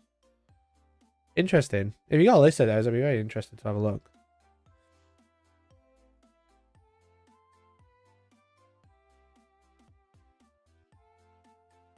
Especially when you think how expensive it is for them to develop all these new rules and minis compared to selling the existing lines.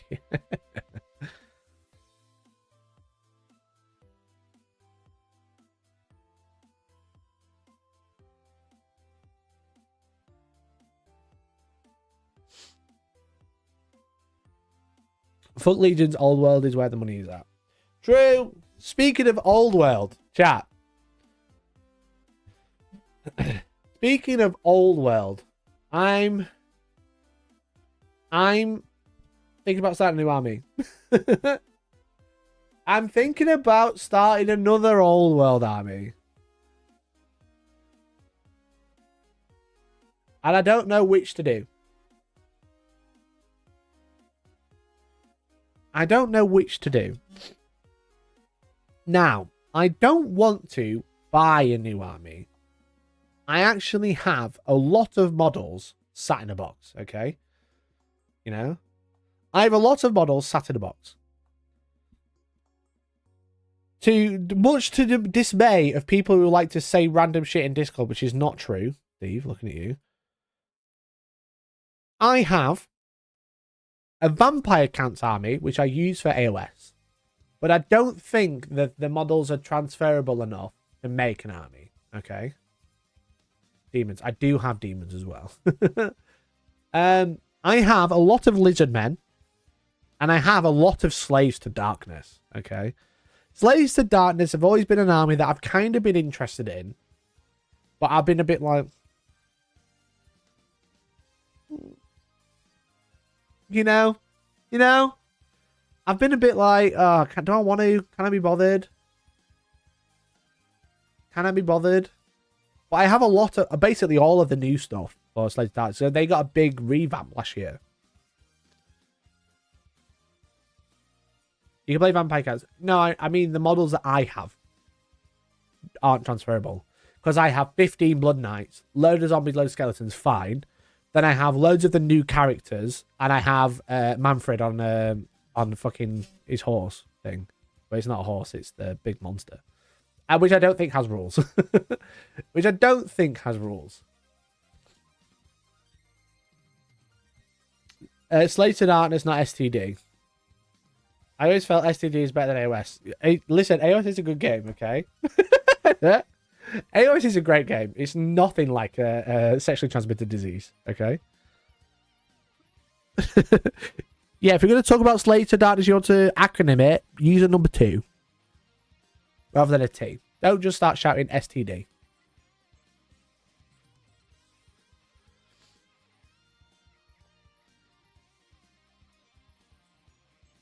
You know you want an elf army. I'm not an elf player. That's not me, Nick. I'm not an elf guy. I only like Eldar's elf army. And Drakari. They're not really elves though, are they? Isn't Chaos Warriors in Old World? Yeah, Chaos Warriors are in Old World, yeah. That's what I'm saying. I don't know what army to start. Because I have demons. But I've always tried to paint demons and it's always gone wrong. And I'm doing a Horde army in Tomb Kings. And I think demons are probably going to be a Horde army. You know? I do have a lot of Slaves to Darkness. And Steve sent me a list. And I might try and work out which models I need to build the list. And then all those lizard men. But no one's in chat said... Oh, Vampire Counts and lizard men. They're like the 4 options I've got. Demons, Vampire Count, lizard men, or Slaves to Darkness.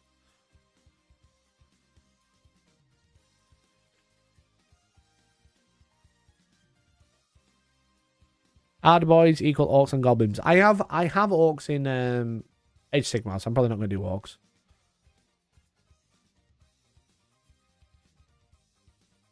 Poll it. I think we should poll it. Okay. What should I look at? What should I ever look at? Okay.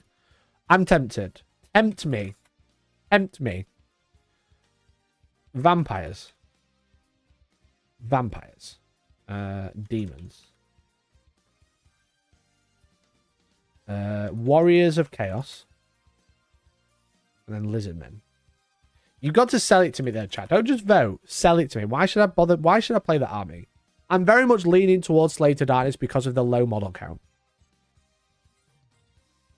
I won't lie. I won't lie to you, chat.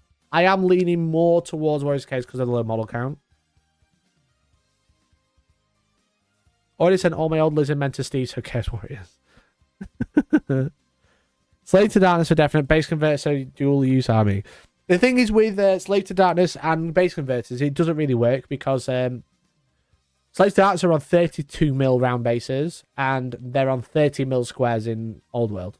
And I don't know about you, but trying to put a base converter on something that's smaller is difficult. Chaos Dwarves. You can't buy Chaos Dwarves.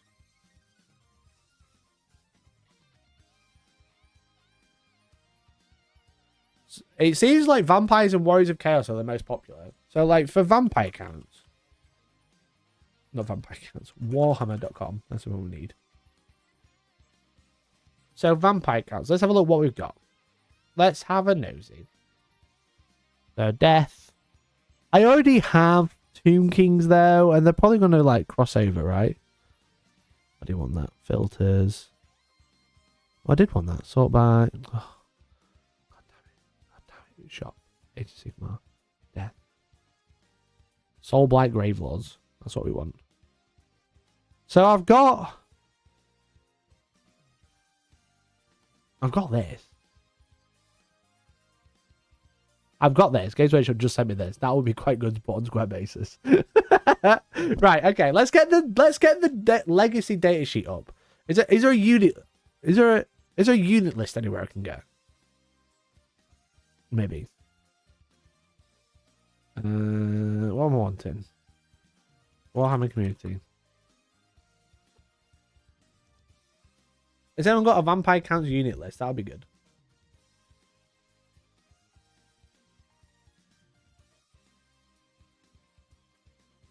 What? Why is it taking me like through 5 links when I Google Warhammer community? Downloads, the old world, and Vampire Counts.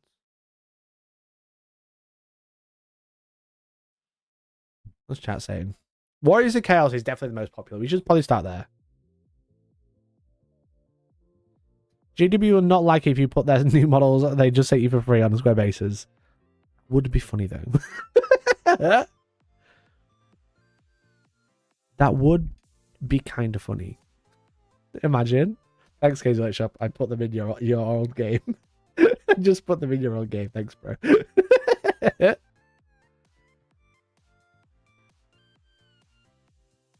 I have Cursed City. I don't think that transfers over either.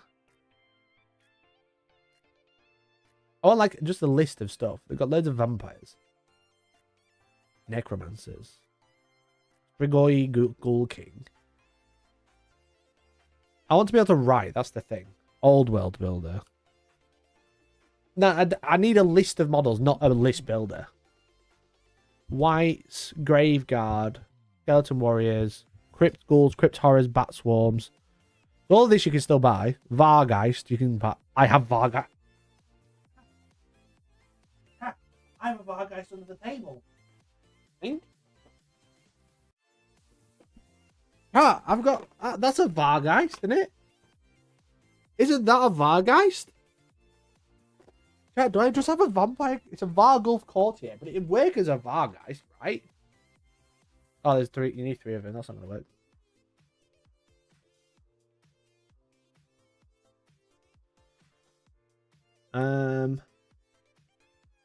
Bellbats, got them. Spirit Hosts, got them. Blood Knights, got 15 of them. A Blood Knight's good. 39 points a model. That seems really cheap. Weapon Skill 5, T4. What special rules do they have? Do they have Regen 6 up? Okay, Indomitable 1. Are they like Tomb Kings where they don't run away? It's a Vargulf, that's a different monster. Yeah, but it looks the same though, doesn't it?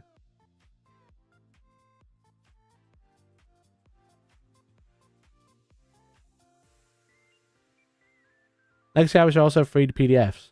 Yeah. 2+ save. 2+ save. Heavy armor and shields and barding. Oh my god. Damn. Vampires don't run, they are undead. Okay. Black Knights, they're the little ones. I actually have some of those. X-Wraiths.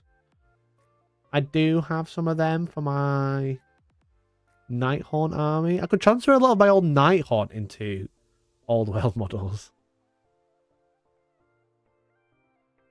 Coven Throne. I've got one of them on Sprue. Corpse Cart. Don't have one of them. Black Coach. You need the old one. The new one would not fit on a 50 by 100 base. Zombie Dragon. They still sell those. Terrorgeist. That's the same one. Abyssal Terror. I think that's the same one as well. The Abyssal Terror.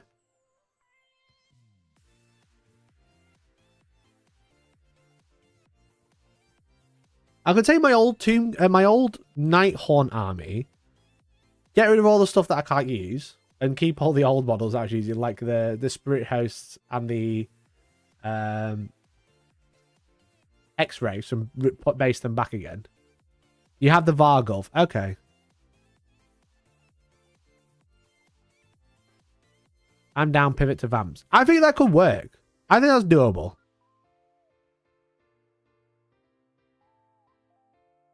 I think that's doable. But the thing is, chat, is I don't want to build an old army with old models. I want to use AOS models. No zombies, just blood knights and go. Oh, there's no zombies. Wait, where are the zombies? Did I scroll past them? Zombies. Okay, I have. So basically, I have a Vampire Count's army that's painted by Louis, which is like, if I remember rightly, because it was like it was just a 2,000 point list. That was it. Was it? 15 blood knights. 30 zombies with the grave ghoul zombies, 30 skeletons, Manfred on the big horse thing, which I don't think you could use it as maybe like a zombie dragon or something, but I don't think it'll work. I have a zombie dragon that's 3D printed and a guy on it, and then like some characters, you know. Lambert is doing Vampire Council, let you borrow his. True. I'm doing Vampire Counts Get Lost. Old world game, new Sigma models, title writes itself. True. AOS Death Rattle models, skeletons do not rank up well. I'd use different ones. Do they not? They'd probably be alright if you stuck them on the bases properly. 25 by 25. I'll warn you that 15 Blood Knights is too much points for 2k less. Yeah, but I'm just talking about what I've got. If 15 Blood Knights is too much, it means I have enough Blood Knights and I don't need more.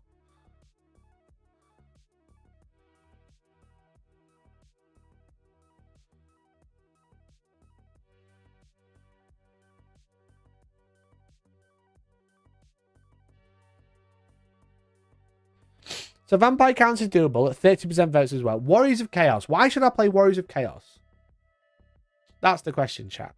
Because Steve wrote a list. Stephen, can I post your list on... Can I talk about your list online? You did post it in Discord yesterday. Can I talk about the models that are in the list?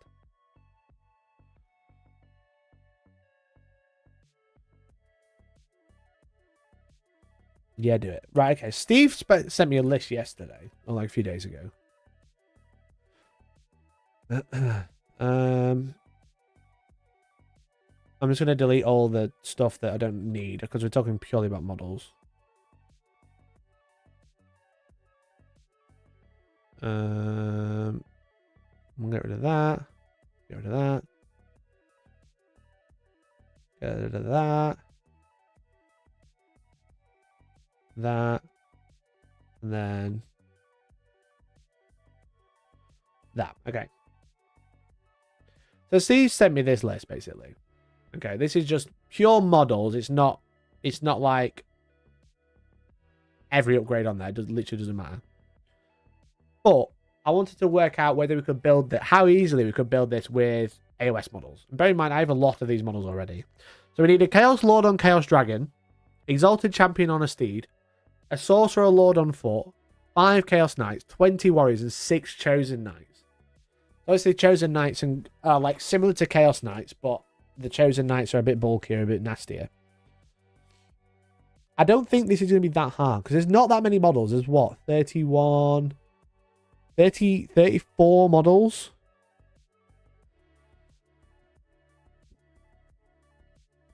Do Warriors of Chaos because they have cool AOS models? They do have cool AOS models. Because they're cool. They do feel a bit cool. So this is the list we're going to try and build. So I've got the Slave to Darkness product line on here. Now, Chaos Lord on Chaos Dragon is actually really easy. Because if you go to Pete the Wargamer, he actually released a video the other day. And it was actually banging. 46,000 views in 2 days. So he fucking deserves it. Like, he uses Ionis Cryptborn as the base of the dragon. I'm not going to watch it all because I want you to go watch the video. But look at that. It's fucking gorgeous. Absolutely gorgeous. Look at it.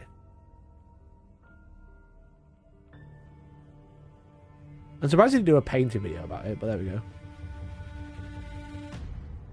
And here we have So fucking fire. It's so good. I didn't think Critborn would work, but it does. It really does. The paint job's absolutely spectacular. The conversion's beautiful. Pete's just... I love Pete. Pete's a fucking legend. One, it doesn't come across in his videos, but he's fucking hilarious, right? And also, he's just very good at what he does. Combined with a few color ideas taken from the total. But that works so well. And the only thing I don't have from this is the Hydra necks, but it works really well. And tools used to make this model in the description below, and if you have any suggestions for because that's Eternus from Chaos Steed. I have it. Please do leave me those. Because he's good. Below. He's cool. Before I go, I just want to thank my Patreon supporters and channel members, the people who are responsible for keeping these. It's mint, basically. It's mint. It works perfectly. I didn't think it would work, but it does. Okay. So basically, he's using Ionis Critborn. He is a beautiful model, and I did start painting him. So I'm just have to convert him up, I think. Strip him and start again. I need to zoom in on pictures these days. But it's Ionis Critborn, which is this guy. This is the dragon that he's based on. All he's done is give an extra head, and then change the rider. And the rider is Eternus Blade of the First Prince. This guy. That's who he is. He's just taking the reins off, basically. It's a very except for the head, like the concept of the conversion is very easy. Change the head and then put a new rider on there. And I think that's mid. So I think this easy, okay? Eternus / Ionis.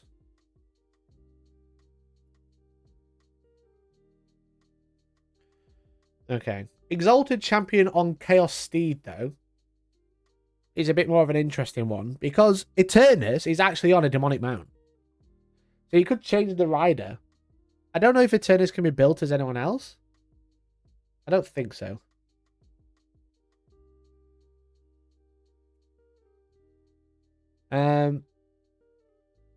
But you could change the rider on this guy. Change the rider from Ionis to him and then change his rider because he's on a dragon horse. You know. So what Mikey's admitted is his coach services scam where he gets you to write his list. I do 40k coach. I don't know how to play Old World.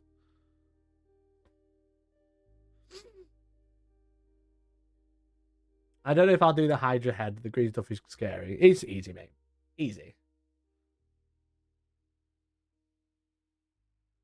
Eternus can be the normal lord on demonic mount. Yes, he could build. He can be built as a basic lord. Oh, really? If he can be built as a normal lord, that's two units sorted. He has a lance. Does Eternus have a lance? Eternus doesn't have a lance. Can alternatively be built as a Chaos Lord demonic mount? Smashed it! Smashed it! There we go. That's 2 units done. We've got 2 characters done. Eternus kit.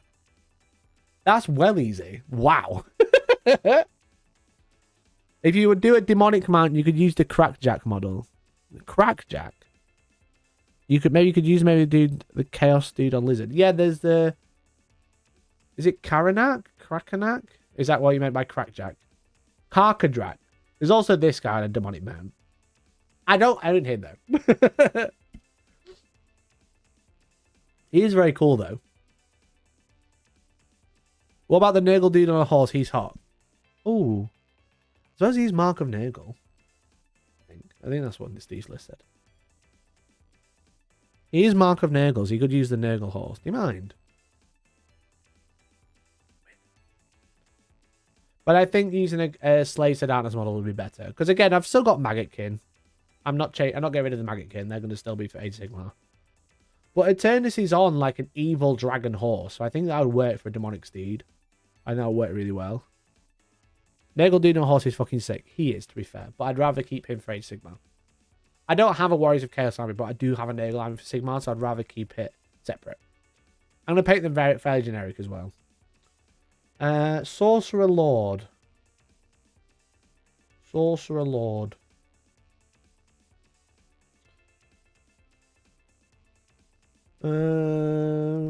Yeah, I should use this one. Let's use this one. I have the familiars. I have the old metal ones. I sent you something cool in Discord. They DM me before. Horns Dragon. Is this yours? That's very cool. But it's on a round base. That's cringe. Yeah, he's a good designer.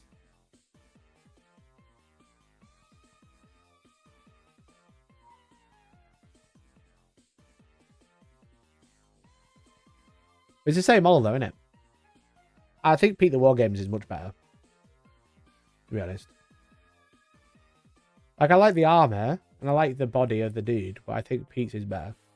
I think everyone's gonna be doing this. I think that's just much better because that's Total War, you know what I mean? Is it a drink pick? Wizard's easy, you can just use the guy with the horns. The guy with the horn, which one's that one?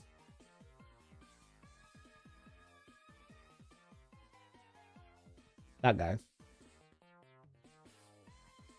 He's still on a fucking square base, that's hilarious. He's one of them because he started doing bases on the sprue. They don't show you the sprue because it comes with the square. Oh, I love it. It's just crashed because I clicked on the servo skull.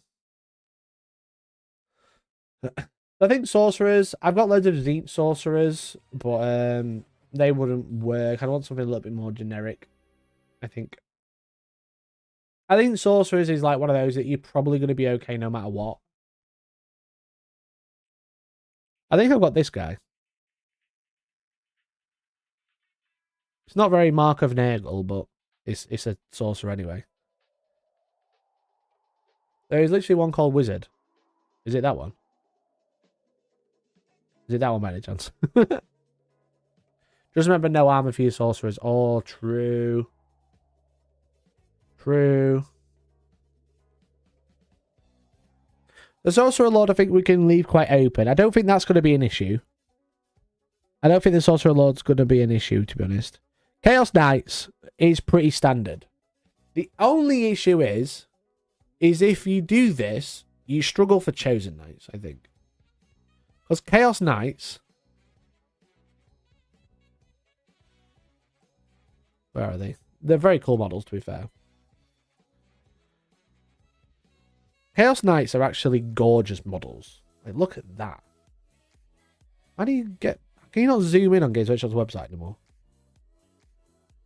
The Chaos Knights are fucking gorgeous models. They're so cool. They're really, really good. Okay? Look at them.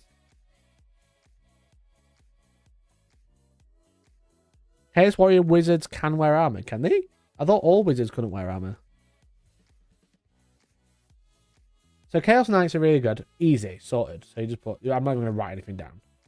Right. The problem is I need Chaos Chosen Knights. And the only option for Chosen Knights on the Soul Blight Gravenlord's website is fucking Varangard. Which are £65 for 3. £65 for 3. That is so stupid. Why are these so expensive? They're so expensive. They're so goddamn expensive. That's £130 for a unit. And you can't even get discount anymore. Everyone's getting screwed over.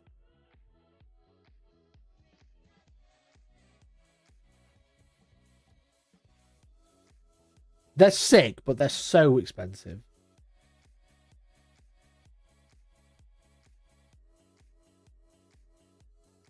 Like, horrifically expensive. £65. They're like as bad as Blood Knights. Remember when Blood Knights were £65? You can get a discount, you just may have to wait 6 months. If I order them now, I'll be able to paint them in 2023. 26, sorry.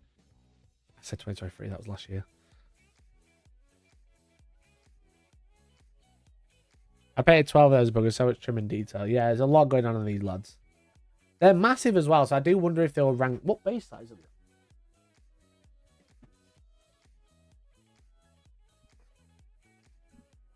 Are they on bigger bases? Because Varangard are big.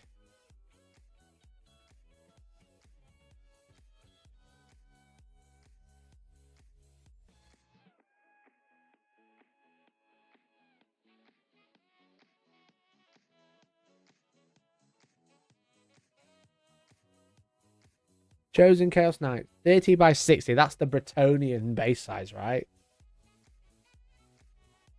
You must get them in Christmas boxes. I don't think you do get the Vanguard in there. No. No, you don't.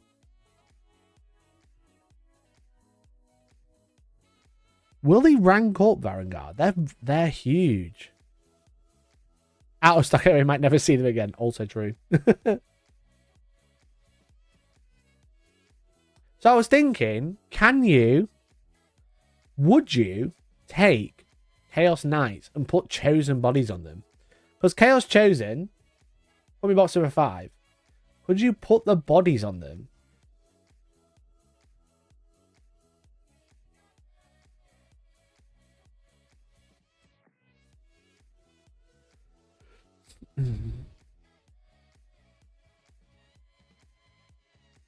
I don't think you can.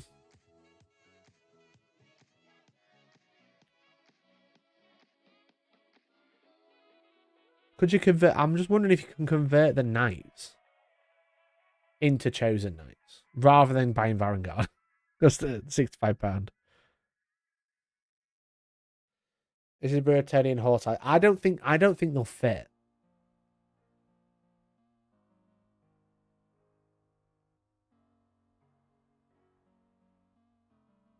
The normal Chaos Knights look better than the Chosen. There's no capes.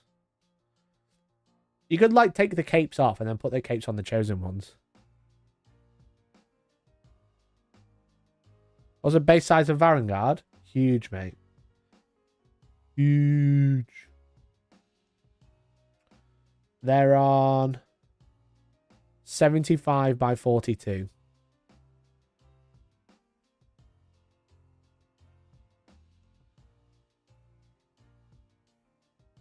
So they would maybe fit, but like if you think that's 75, he fills that base. You're gonna reduce it by 15 mil and then 12 mil off the sides. It looks like it'll only just fit on the base and he's rearing up. They barely fit on their AOS base, is it true?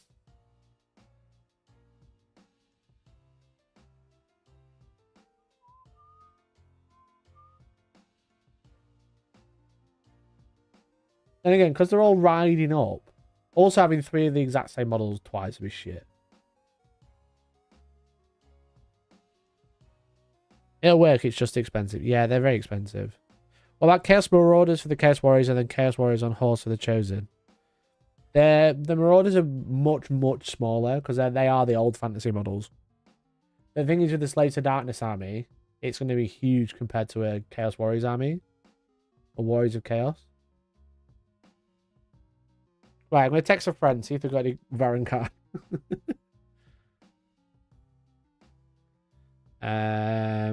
Text the gaff lads.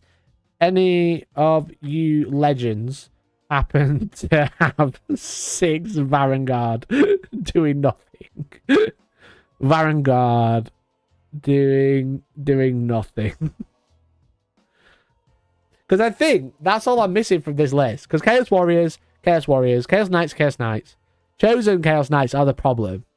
And that's the Varangard. But you need Lancers, and they don't have Lancers. They've got 1 Lance, I think. 1, 2. Oh, they do come with 3 Lancers.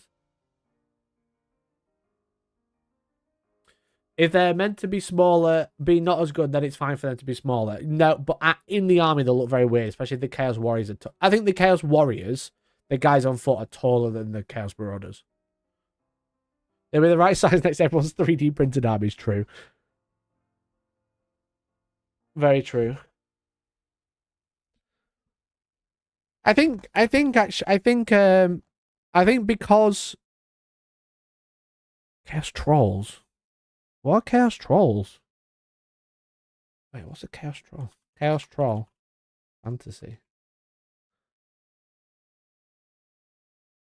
I think Slaves to Darkness is probably the easiest one to cross over because they're the ones that haven't changed as much as everyone else. It looks so shit. It looks so shit. They look so poo-poo. What are they? Yeah, I think Warriors of Chaos are probably the easiest ones to transfer over from Age Sigma models. Because you can have chosen. You've got chosen models already. Chaos Marauders, again, like what Lambo's just said. You can just use Warcry models. Chaos Ogres. Chaos Ogres, you could use them Augury things, right? Ogres.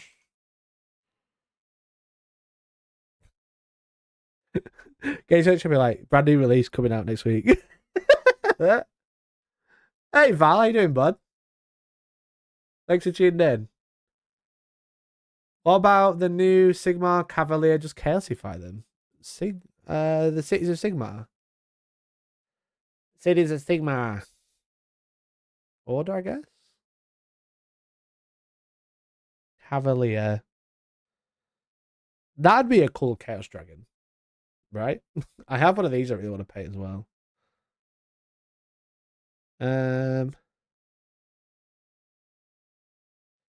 Free Guild Cavaliers.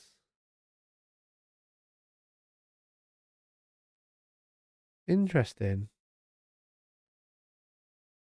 They are a bit smaller.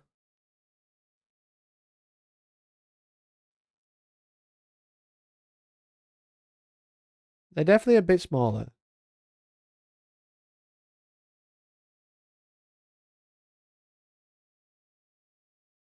Let him cook. Let me cook, chat. Oh, you can buy a Dwarf army, look. You can buy a Rune Lord and a Rune Awarding King. That's your entire army. And then all the old Empire stuff is all out of stock, fully enough. Well, it's crazy. Crazy, bro. Crazy.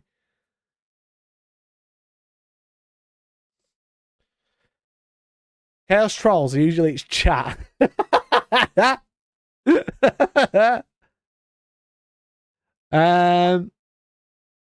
That's just a Manticore. Yeah, but give it a dragon head. And I think you find to be a little bit more free in old world stuff. I think a lot of people are going to be a lot more open with like proxies, but in a way that people have like made an effort, you know. They're quite. I wonder what they're like up against. Because you could put Chaos Warriors on here, and they look smaller than the Chosen Knights, which are actually Chaos Knights. You can already have as a Manticore man. Oh, shit! Yeah, you could do a Chaos Manticore with that. Oh! Oh, chat! Oh, Grimslayer, what a fucking boy! That's such a good idea! That's such a good idea! Oh, you can have a Manticore as a mount.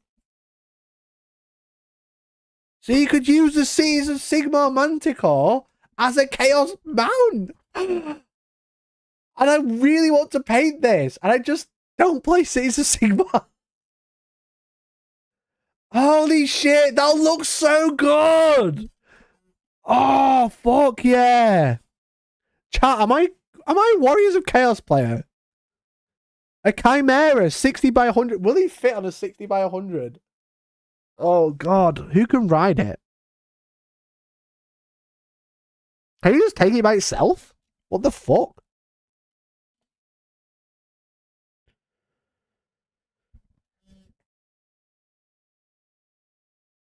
I thought a Chimera you had to ride.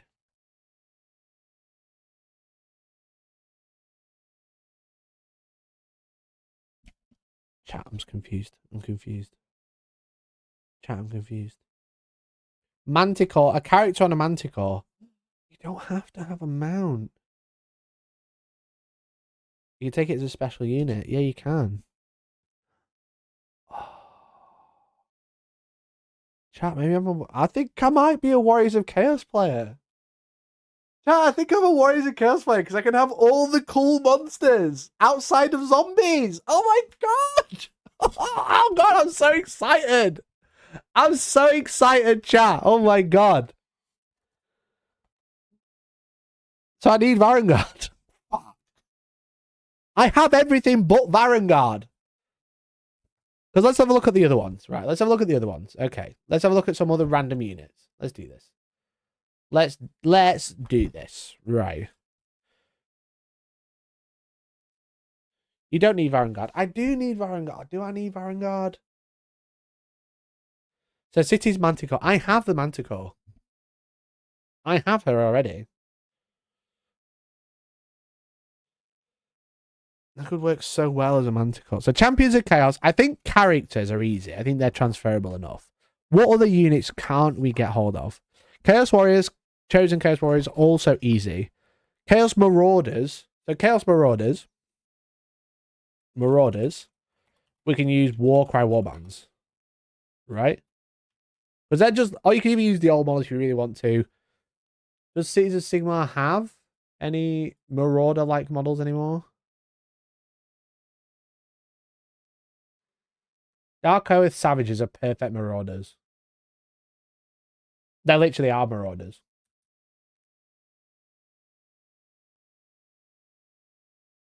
They do have old Marauders though. They're the old models. Fuck that shit.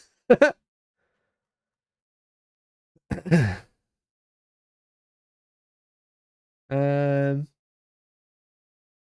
don't think they ever replaced Marauders technically. They just made other stuff. You know?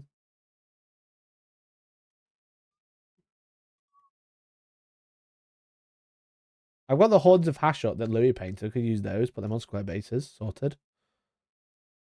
Yeah, they never actually replaced Marauders.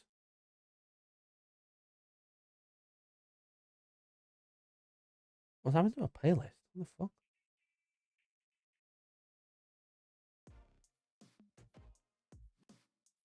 You use Craig Acolytes as Marauders.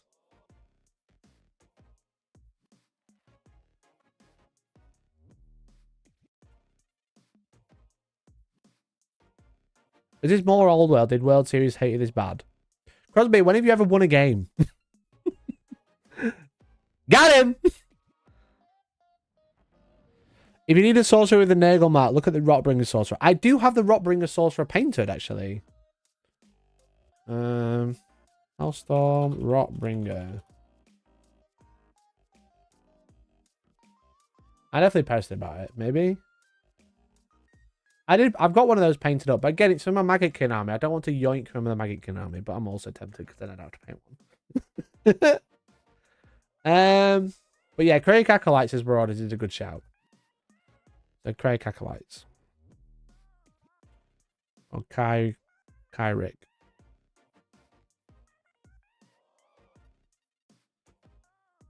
Acolytes. So what else have we got? What else? So Chaos Marauder, Forsaken. What a Forsaken? Warhammer Fantasy Forsaken.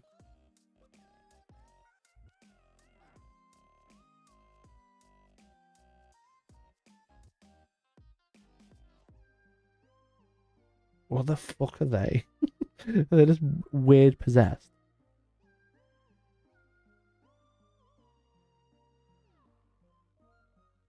Right. Right then. Forsaken, also known as Half-Spawn, are those Chaos Chosen and Chaos Champion in service of the Dark Gods.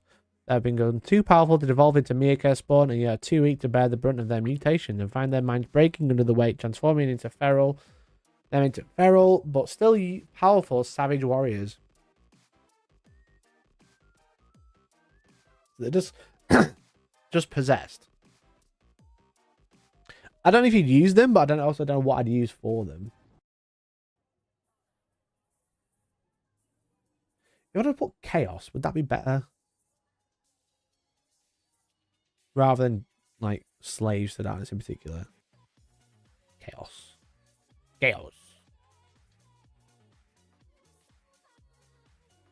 That's gonna come with fucking everything, though, isn't it? That's gonna be an issue. We'll use as Forsaken. I think you can basically make the entire range, right? For this Forsaken, I got a box of Cursed Acolytes that also give you 3 spawn. That's not a bad shout either, to be fair, mate.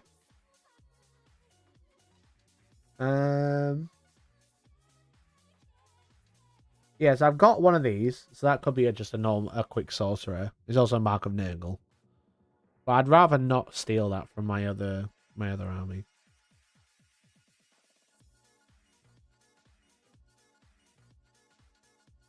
If I'm going to do it, I'd rather use new models, you know, rather than yoinking.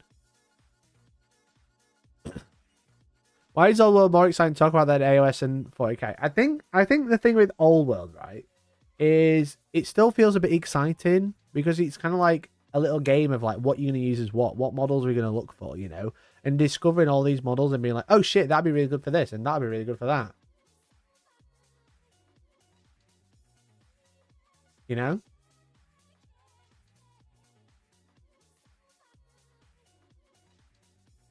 I think that's why I'm quite excited about it. I mean, unironically, Future Blight Kings would work as possessed. And that's what I use as possessed in 40k.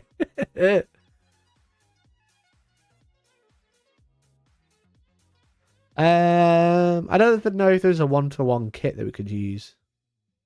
There's a couple of ideas you could definitely borrow. And be like, that'll kind of work. Like a Cursed Cultist is mentioned.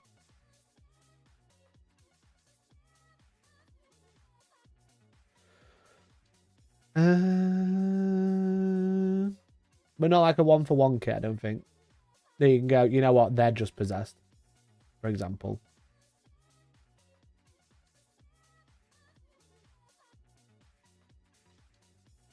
We're out of stock territory now, so we're never going to get any of this. You're never going to be able to get any of this, chap. Oh, they're on 25s. They won't fit. They're too big. What are they wearing? They have no armor either. They can take light armor and shields.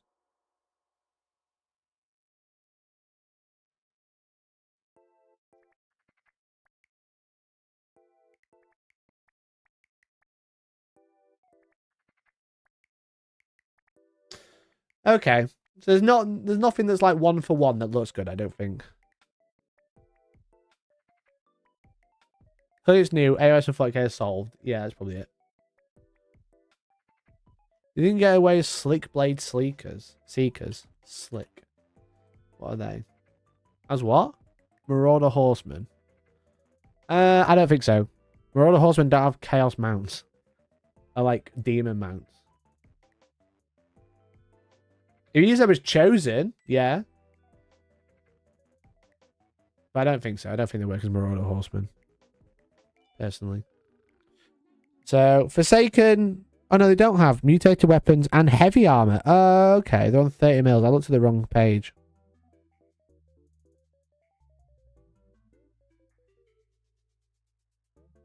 So, yeah, Forsaken have heavy armor and hand weapons. So maybe you could use them, the corn flail things. It might be a bit tight. But they look pretty possessed. You could also use Blood Reavers as Marauders. Yeah, they've got corn all over them, but you could definitely convert them up a little bit. Like those ones are just Marauders, aren't they? Let's be honest.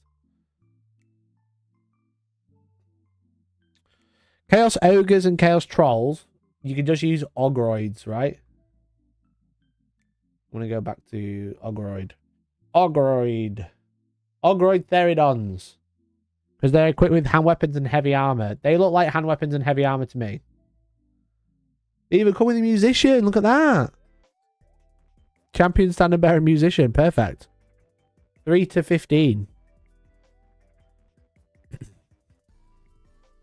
I don't know how you differentiate them between trolls.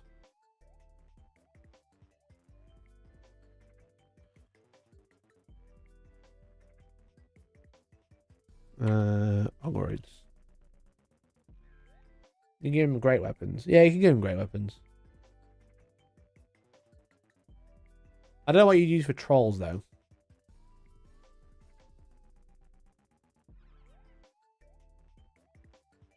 We should probably start painting soon as well if I want to do that.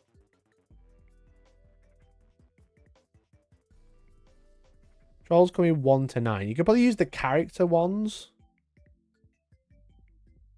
If you wanted, like, a troll. Aren't these a bit bigger?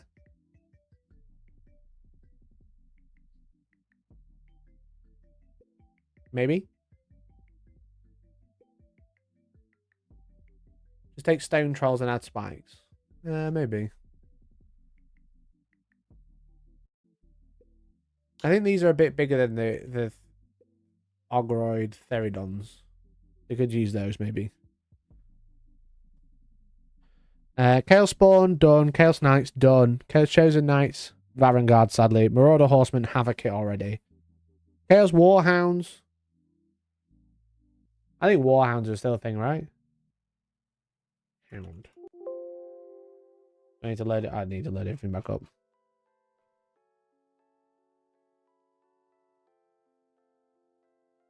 I think Warhounds are still a thing, surely.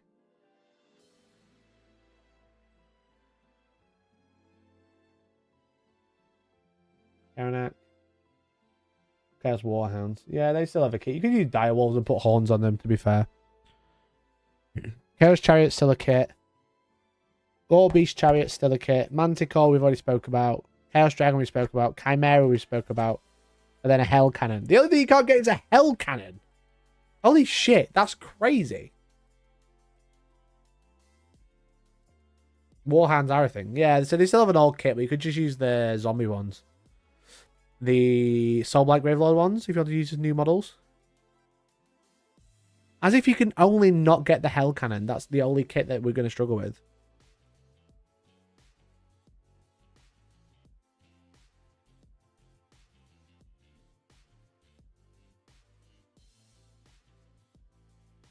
It's on a huge base. Would you convert Cities of Sigmar one? Does Cities of Sigmar have a big cannon? 3D prints for Hell Cannons look sick. They do. Do they have anything in stock? It puts all the temporarily out of stock to the bottom. It's just switch cannon. Put Age of Sigmar. Would that be too small? Ironworld Great Cannon.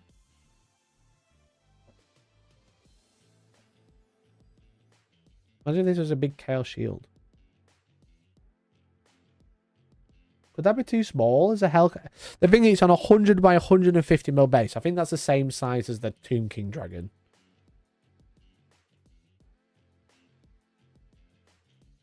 I think. And that you could 3D print. You could 3D print anything, but I'm just curious what you can do with like kits that are in stock. You really sure it fits on a 50 by 50? Yeah, but you need it on a 100 by 150. Because you've got the because it's Chaos Dwarves that are running it. Hell Cannon.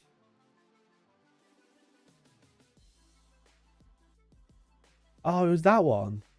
As if it's in stock at Element, guys. Is it that one? Okay. I remember that one. I get like a good picture. Here we go. Okay. Hell Cannons are massive. Yeah.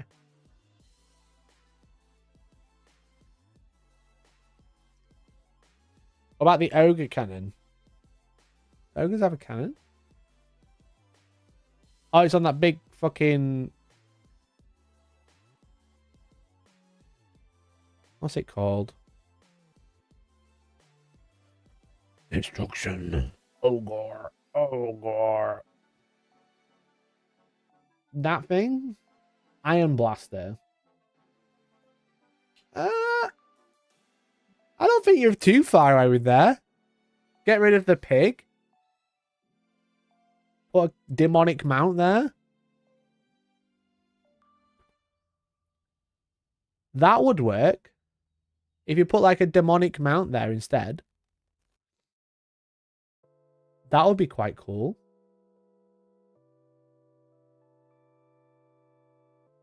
Because the horns work, because it's chaos, you know? The stuff on top is removable. Yeah, like a lot of it works. It's just that you just get rid of the ogre. Put some dwarves on there. Use a gore beast in the chariot. Oh, shit! That's a great idea. How fast it move? 3. It's a very heavy chariot. But you can put him there.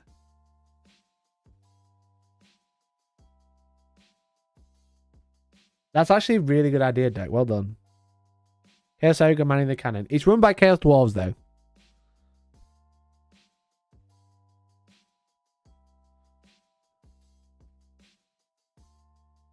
Who else has a big cannon, just in case? The Big Pig. The Big Pig.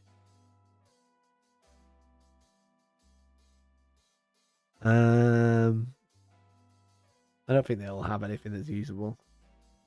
I think the Big Pig would be funny, but... Excuse me.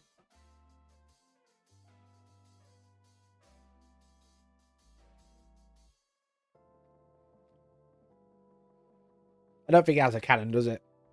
I don't know why I thought it had a cannon.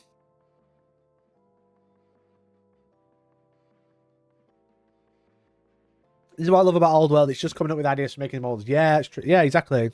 Just put some fire slaves and paint them chaos here. There we go. Hell cannon. Hell cannon. Ogre Iron Blaster. With Gore Beast. And fire slayers. Fucking sorted. We basically got every unit. What units did we miss? I don't think we missed anything. I think that's the whole thing.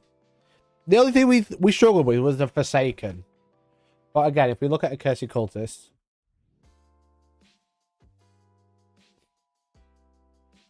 Accursed Cultists come with 3 Chaos Spawns.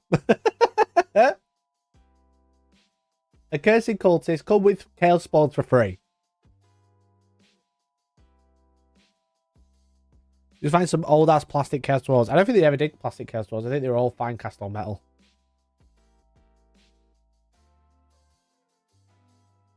Chat, I think we're doing a Warriors of Chaos Army. I think we're doing a Warriors of Chaos Army, to be honest.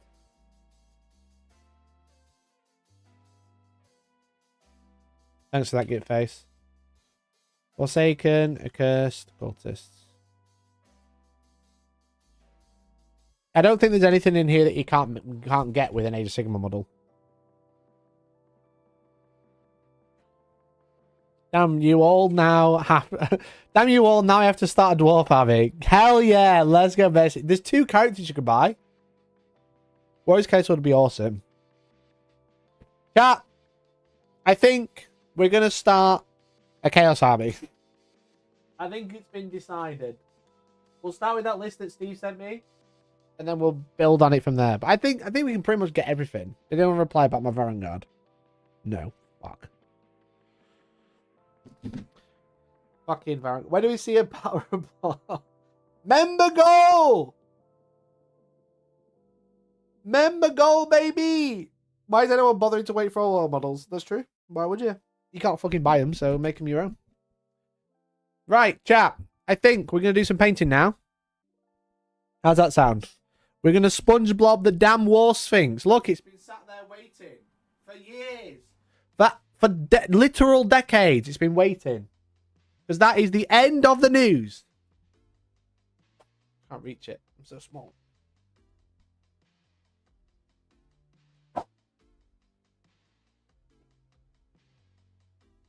News time is over. I still think Cavaliers for Warriors and Warriors for Chosen. Yeah, maybe.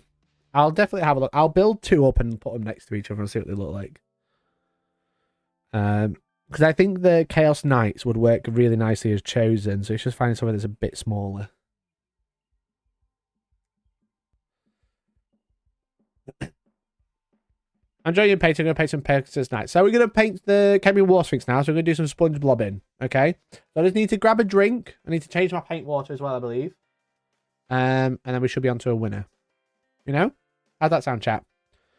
So I've got a lot of my Tomb Kings painted. I've got another Necrosphinx. I'm still looking. If you are a Tomb Kings player, you built a Necrosphinx or a War Sphinx, and you've got the foot that's in the air spare, and some Necrosphinx wings, or both, or either, send them over. That'd be really cool of you. I will buy them off you at this point. Also, I was tagged in a tweet yesterday from Angel from Deep Game Spain. So now I've just got loads of replies that are all in Spanish that I can't read. It's very funny. So I just need to go and grab a drink. And it's literally in the fridge. And I need to change my paint water, okay? So it'll be a second. Talk amongst yourselves. Tell me what old world army you would rather kiss, marry, or fuck, okay? I want all your answers in chat. I'll take my whole cup downstairs. Kiss, marry, or fuck? Which old world army?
Just opening chat. One sec.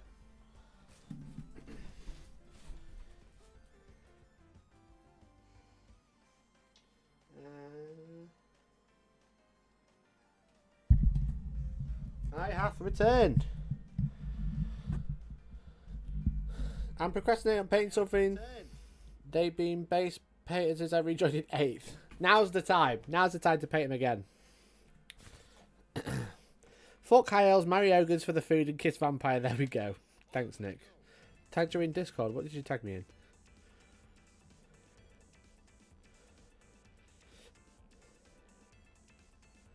Easily used as chosen. Okay. They definitely work. I can see their Varangard. Old world. Height reference. Okay. They're quite thin, aren't they? I just be wondering what they look with the Chaos Warrior on top. You know? That'll be my concern. I'm going to turn my music up so I can hear alerts and stuff. Anyway, if you haven't already, please support the channel. I don't have member goals on here for some reason. One sec. I need this. And I need it there. There we go. Don't look at my bum.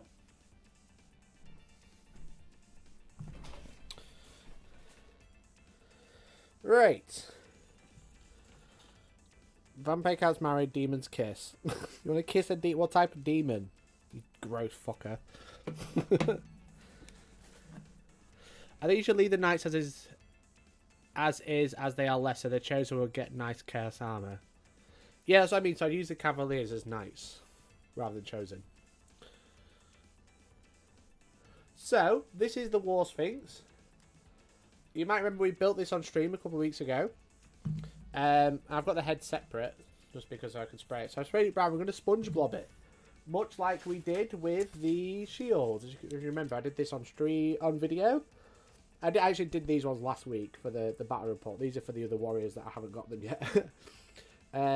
But we did this technique on video when we had Josh and Nick and everybody all painted together with Louis. Let me know if this sounds okay. It all sounds good. But I was building the Howder, and I was really struggling because you get all of these extra crew, and I didn't know how to make them stick in so I could take them out. But I actually had an idea. If you remember, I had a really good video, which was resin bonding magnets onto little tiny models, because the Tomb Kings are cool, but they only have tiny feet, and you know me, I'm a big feet lover. But most importantly, you can't really drill magnets in. So I resin bonded all the magnets in, and then use the magnetic sheet so I can magnetize the Howder. Because you can have it as 4 Tomb Guard or 2 Tomb Guard. So he does have 2 in there. Or you can have it with 2 Tomb Guard. Ooh, they're stuck together. And a King. So you can have a King right in the front as well. And I've magnetized them all, so that's been quite nice. I finally sorted that. And I've also magnetized the King to his base. So if you want, you can run the King separately. He comes with a spare base, so he's magnetized on there as well, which is nice. So having that freedom of being able to swap between is cool. Now, I did record it, so if you are interested in seeing exactly how I did it, then I will be putting like a 60-second video out about how.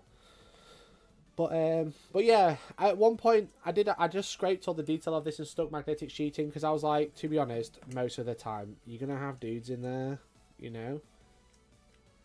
You're gonna have dudes just stood in here, for example.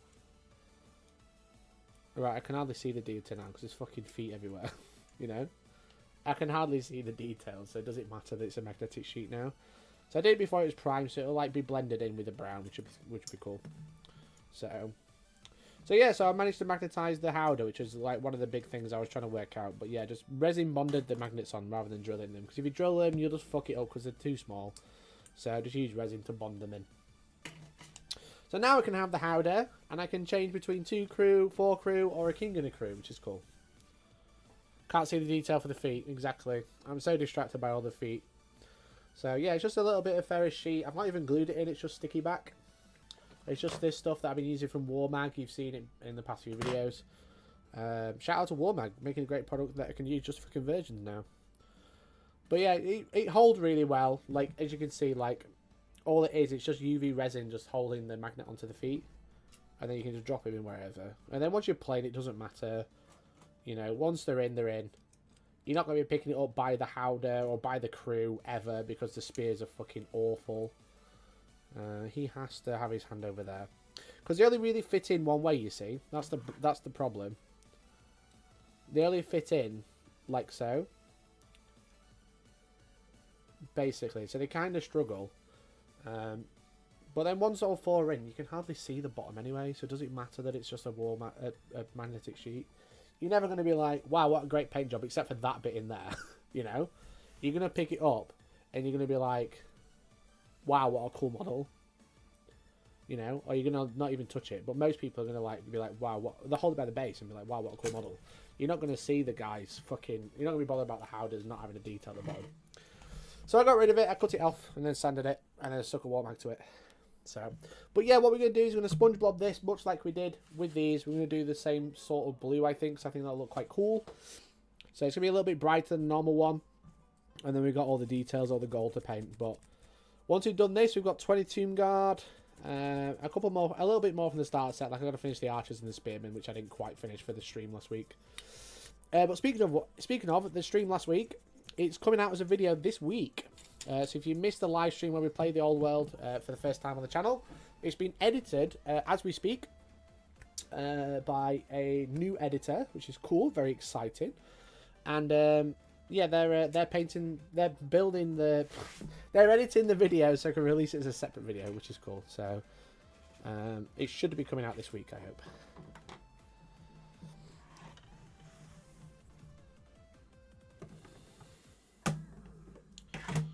We're not going to see the guys fucking... What did I say? What did I say? That's the thing. Sometimes when I'm trying to stall and trying to work out what I'm trying to say, sometimes I just forget the words that come out of my mouth. You can probably tell. Okay, so we got a wet palette. We're going to do some Spongeblob. If you've never seen Spongeblob, it's painting with a sponge. It's very exciting. I use a literal dish sponge and tear bits off. These are fine, okay? They're very cheap. They're about 10p each and they work great. All you want is that sort of texture. So we're going to hold it like that. Okay. So the colours I use for this are Abyss Blue to start with, because it's nice and dark. And then I go into the turquoise line, which is All by Tooth and Coats.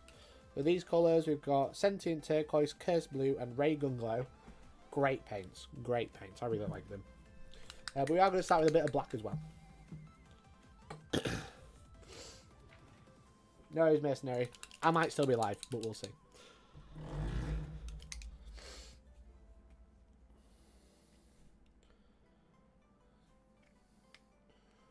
Chat, if you like what I do, big number, better person. I'm trying to get to 450 members. If you'd like to support the channel, you can for as little as £1.99 a month. If you're already a member, you can let someone else become a member for as little as £4.99 a month and call them poor. If you're on iPhone, please don't gift memberships or become a member via your iPhone because it costs more money. There's a 30% surcharge. So if you want to become a member or support the channel, jump on a desktop or another device that's not Apple because they won't charge an extra 30%. Where's my glove? Oh shit, I think I've run out of gloves. I had a glove here yesterday that I could probably reuse. Georgia was here collaring yesterday, so I think she might have moved it.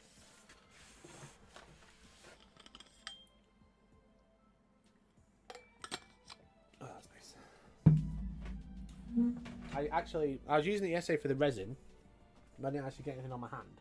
I fucking sliced through my finger with the hand without a glove, which is very annoying. Right, might be YOLO. Can't see a glove. So, I'll use a bigger brush actually.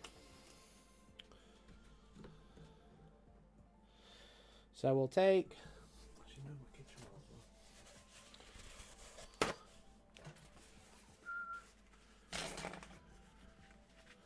So we'll take black. And we'll add some blue. We'll add a bit of turquoise as well, just to keep it tied together. And get a nice dark blue to start with. This is our first initial base coat, so a really black blue. It's like tire black almost.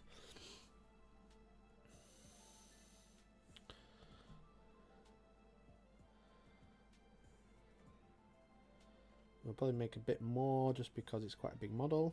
We've got the head to do as well. And a little bit more turquoise, a little bit more black.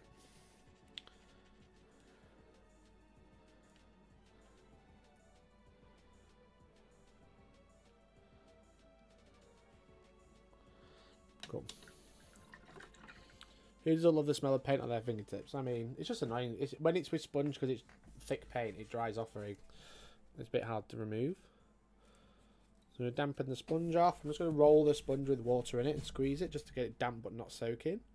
So I've like dipped it in water and then I'm just going to like roll it on my mat. You know, I don't want too much water where it's dripping, but I want it damp.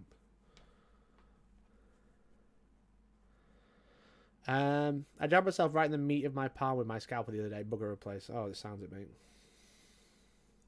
Tire black was such a good paint. Best investment I ever made buying 20 bottles a week before they went bust. I mean, you can just mix it. That's basically tire black in it. You know? But yeah, I get you. I'll hold it. Will that be okay? I think that'll be okay. If you haven't seen this, I'm just painting with a dish sponge. It's very fun. I really enjoy this painting style, actually. Perfect. That's a nice colour. So I'm just going to paint all the skin with this.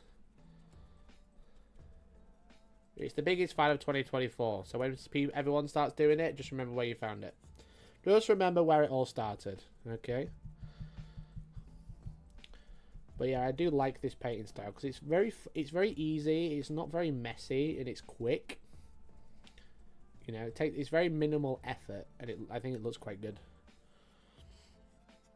The only issue is that it's usually good for big models and you can't hold them very well, which I'm already finding. But essentially, you just build up the layers with the sponge, and it gives like a nice pattern, like a mottled effect, which is cool. It's very easy to do, very quick. So I first picked it up from like Travarian, and then loads of other people started doing it, and then we made a video about it.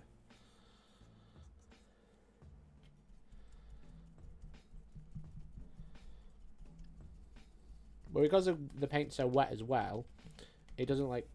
It covers nicely, but it doesn't like obscure details.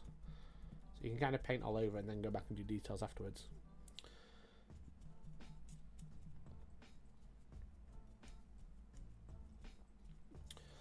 So I think later this afternoon I'm going to go through my box of unbuilt kits and see what Warriors of Chaos I can put together. I can't believe how much you can still get and how much works. And the fact that I can use that Cities of Sigmar Manticore is made me very excited because that's such a nice model. But I've just got like no reason to paint it because I wouldn't use it in...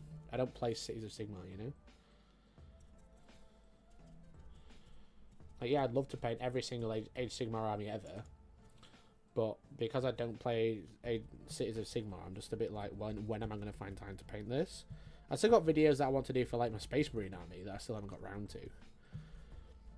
It's very difficult to like justify trying to paint something that I'm not going to use in a game or something. Whereas like, oh, I can use that Manticore in Old World and I have like an Old World army, I'm likely to do that. Because Old World is very fun and it seems to be very popular as well. Then I'm going to be like, okay, yeah, I'll do that then, you know? That just makes more sense. Don't get me wrong, the Warriors of Chaos army is loads of stuff that Games Workshop has sent me, but like, I don't think they'll mind if I'm just using it for their products. I wouldn't mind if I was like, oh yeah, here's how you take all your Age of Sigmar models, use it in Grim Dark Future or whatever. Ultimately, they can't control what they send me because they don't pay me. Okay, that's a good base coat, I think. Might be too dark over the brown.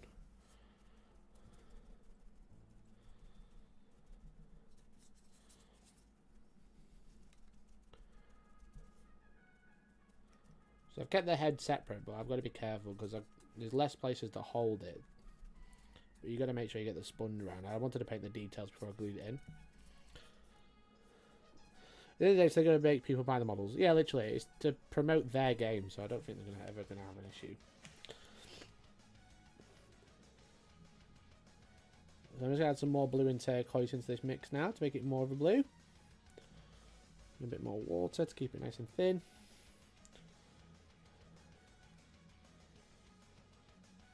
Ultimately, if I'm promoting their products, I don't think they care. I'm going to quickly whack it with the hairdryer as well.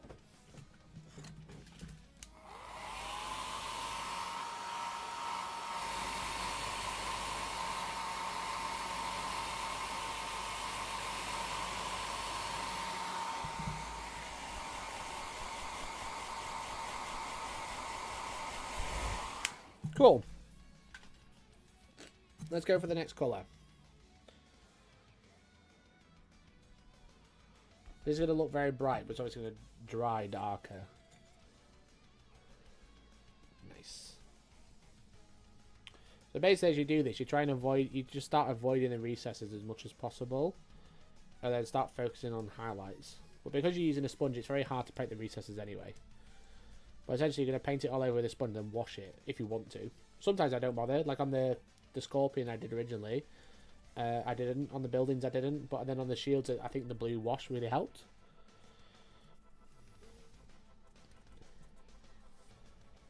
But I think this is like a nice way to paint this sort of like...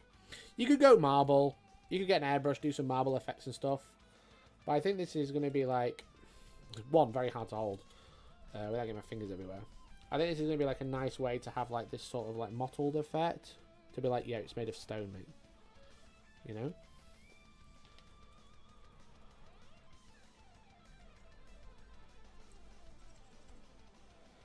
Elliot versus Valrat rematch when? Valrat won't even retake my calls.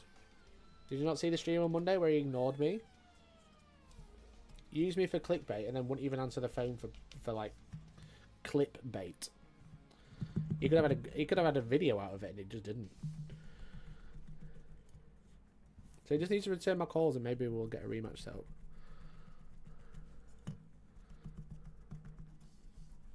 Ever since he got on that blacklist, he's been different, man.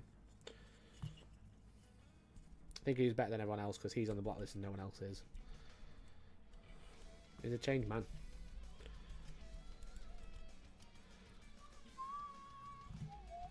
Let that dry a second. Let's do the head.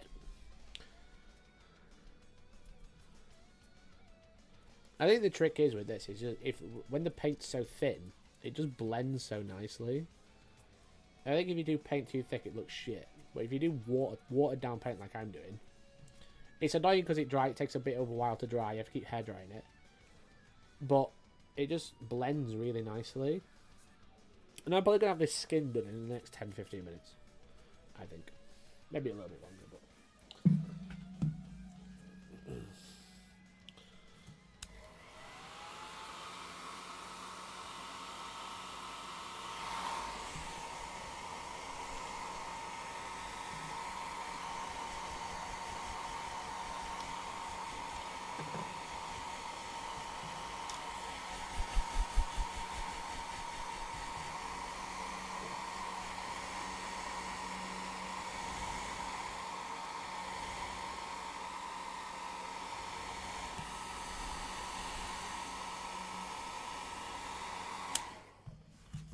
Hey Mike, is this famous blip blap blop method I've heard so much about? No, of course not. How could you be so stupid?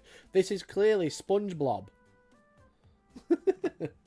This is clearly Spongeblob, Ryan. What's going on?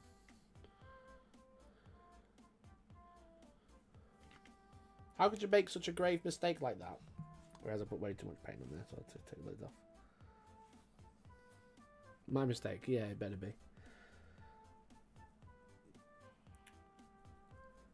So I added a bunch more turquoise, but I tried to add in some more of that abyss blue just to darken it a little bit because I don't want to go too bright too quick. And the trick is it's thin layers, building it up slowly to get like a nice gradient. I thought it was chop slap. No, no slap in the name. I don't name myself after vegetables, vegetable peelers or whatever. Never. No slaps. No chops. There ain't no chopping painting, you know. There's blips and blaps. There's sponge and blobs, but no blib blabs. No, there is blib blabs. There's no chopping, no slapping. Copyrighted content.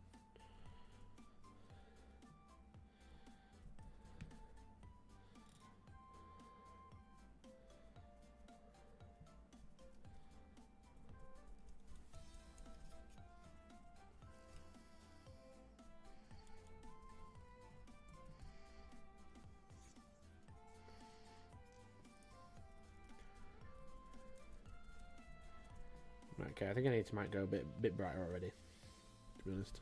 I don't think that's making much of a difference. And that might be too bright, but I've committed now, so never mind.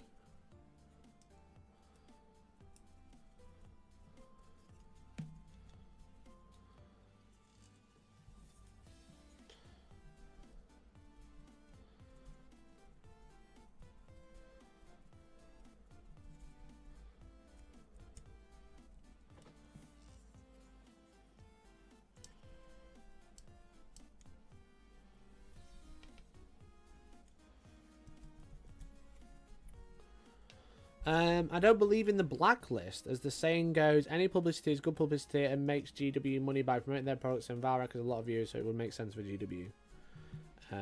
Wouldn't make sense for GW to blacklist someone who makes them money. I don't think they like it when you talk about stuff that they don't want talking about, though, you know? When you're talking about stuff that isn't released, they really don't like that.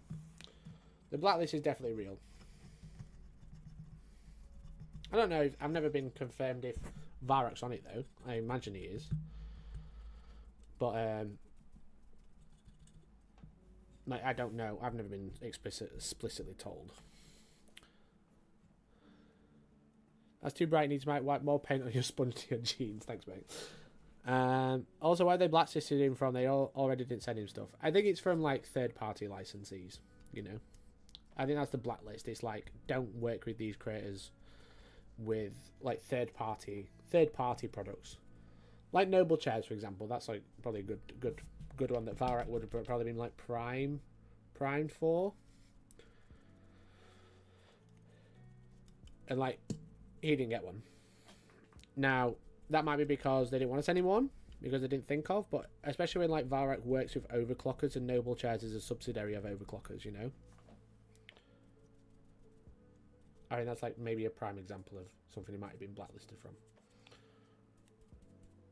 Otherwise, why would the company he works with not get a Warhammer specific chair, you know, when he's a Warhammer creator?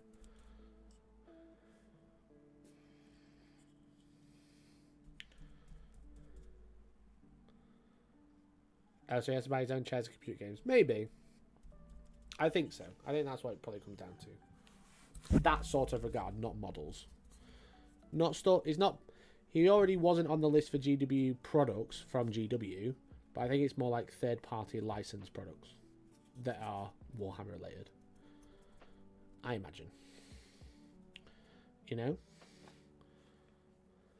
I think that's where the blacklist comes in. Such as like World of War. Remember like Arch and World of Warships? Because World of Warships were doing a Warhammer campaign, so he got sponsored by them and then he had to remove it.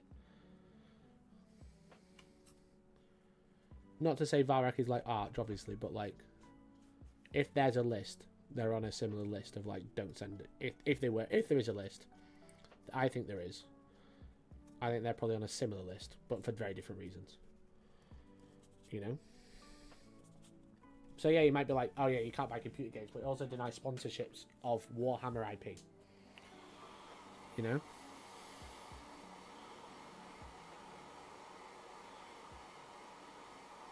If it's real though, then it could be his source that came up with it to GW to deflect them from being his source. Maybe.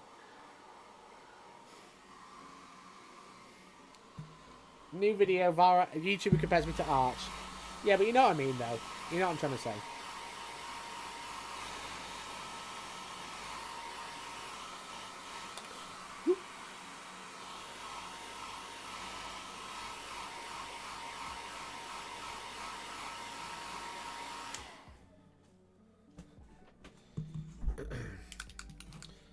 That's kind of like the thing. It's like anything Warhammer IP related he's been blacklisted from, I think. You know?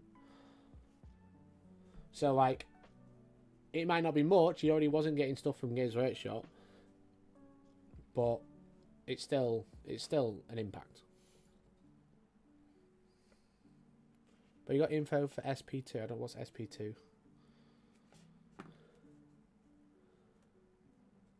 Talking about actually get Greg's for lunch. Always. Greg's is great.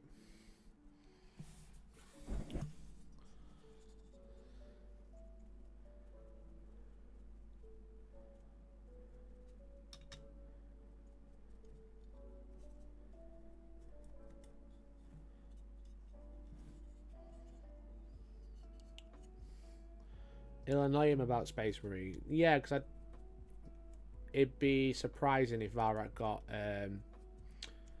like a preview copy of Space Marine, the game. You know? He might, but if he doesn't, that probably would say why. Especially when they've been quite open since before the blacklisting about Varrock and Space Marine, you know? Being like, the company's been very supportive of Varrock in the past, up until all that came out. He only got beta accepted. Now it's very different than getting a preview copy. Anyone can get beta accepted.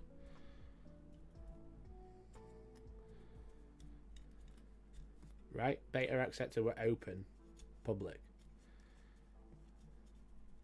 They're not going to deny him, but they might not. They might not go. Here's a preview copy or whatever.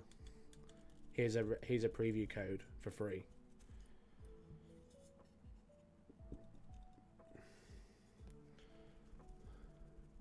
Did you get beta accepted? I think I did apply, but I don't know if I have. So maybe I'm on the blacklist.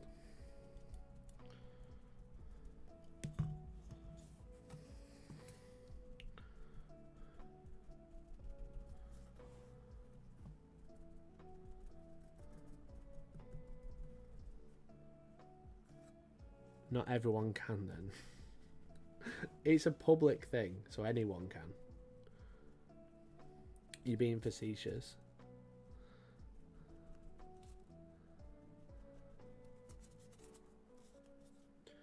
Did he get a bolt gun code? I think so. From a company rather than directly. I think that was before the drama though. You couldn't. It's still open.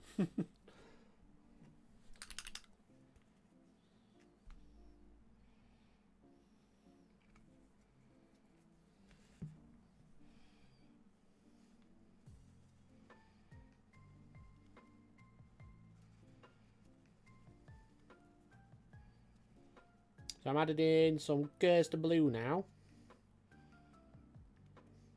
Do it then. Isn't beta? I thought the beta thing was still open. No, you know what? I'm not going to be beta by you, Steve. No, not today. Can't be asked. You're being a knob, and you know you are. Go to Greg's.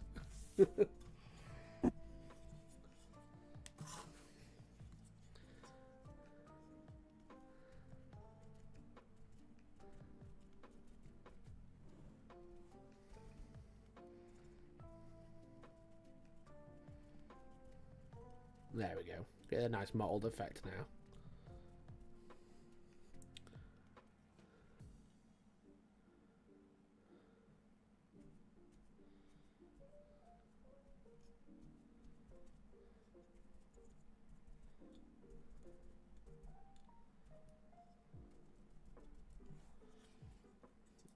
It's a shame because I agree with Valrat that he doesn't leak new products or like which ruins their release schedule. He just talks about what he hears and coming soon in the pipeline.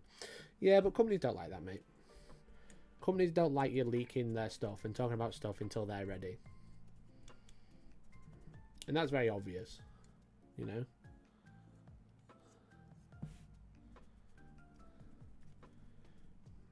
For the Valrat to go, see, I told you so.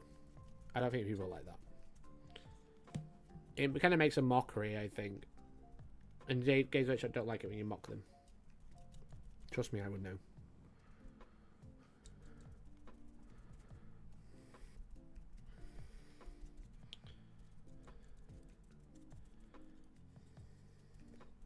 So whether you don't think it's damaging or not, if they don't like it, that's on them. And he embarrasses them because they can't stop it. Yeah, exactly. They've been trying to put like a stop on leaks for years. You know, look at like how they sacked all the playtesters and stuff. They hate it. And he can't stand it. And he continues to do it because they don't know who's doing it, where they're doing it from, etc. They hate that. Hate to say it, but there's definitely times when a cool reveal gets spoiled because I heard about it already or people getting details wrong, like the Norn's height. Yeah. It sets people up for like disappointment, you know? Like if you say something and it's not quite as good as you hoped, then you're going to be disappointed, even though it was all wrong or a lie or whatever. But yeah, they don't like it. They definitely don't like it when you embarrass them or mock them or whatever. They hate it.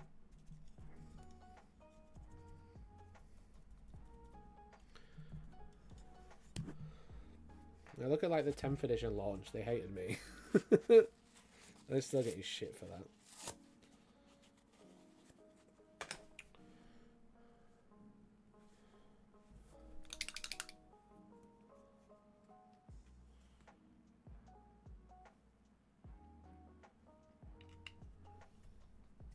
All swear about them, even ironically.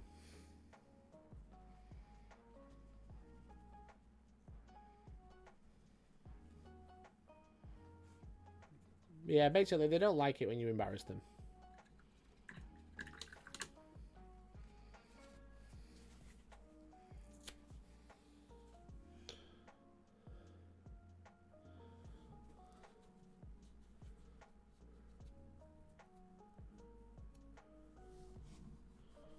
What did you do with the 10th edition launch? Did you not see every video that was I broke this edition?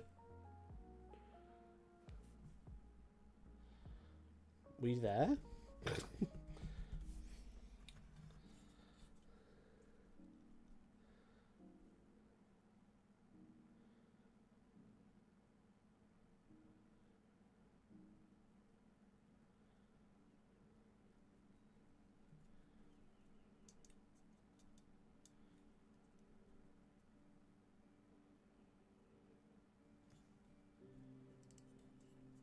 You mean they found the rules issues for them? Yeah, but they didn't like it when I laughed at them for it. They would have preferred an email outlining my issues. Signed corporately.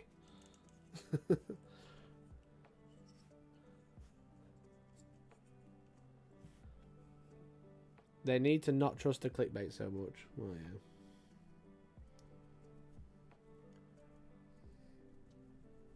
It has been said that I'm the most YouTuber they deal with. Which I think puts me on thin ice with them for some reason. Even though I'm just out there trying to grind. doing my thing, you know. I think maybe the old wigs get a bit annoyed at that because they don't understand.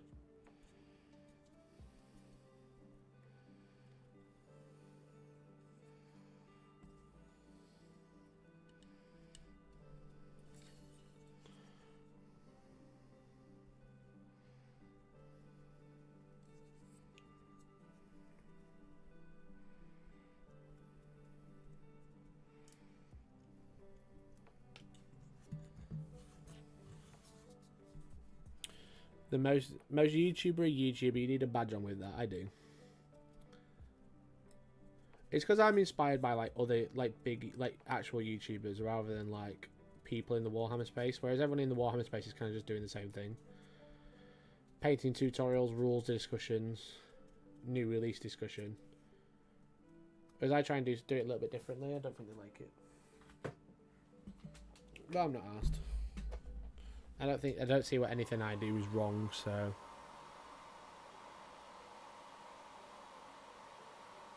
If Stu Black had given you an interview, you'd have given them an email. It's quite funny because I asked about an interview with the rules designers for 10th and I got told no.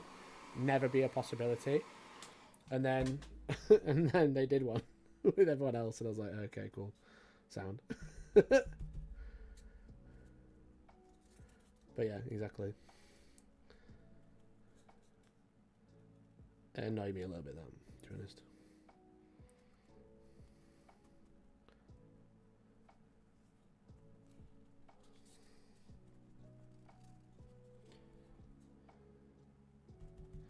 Because I wanted to interview them about like the Adeptus Custodians and Harlequins Codex, but I got told no.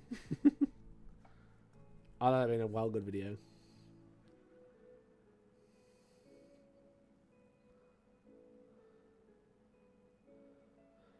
It's better to do that early in the rule set though to give them a chance to fix it before players get used to it. Well, yeah. Honestly, I don't think. Again, if you're gonna release a product that is half cooked, then don't be mad if someone tells you about it. But I think they're a bit disappointed because I got it early. But don't release something that's half cooked and people won't say dumb shit about it. You know.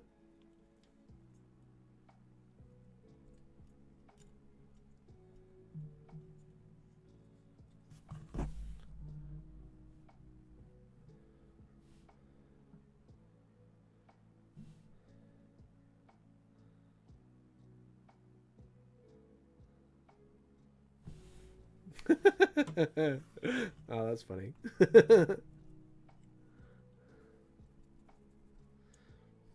I think Varak's gonna have a good topic on stream tonight. That's all I'll say. With what he's just sent me, I won't leak anymore because that's his job.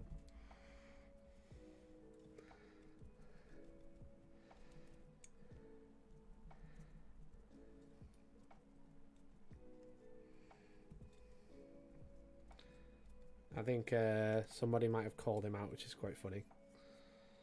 Very, very funny.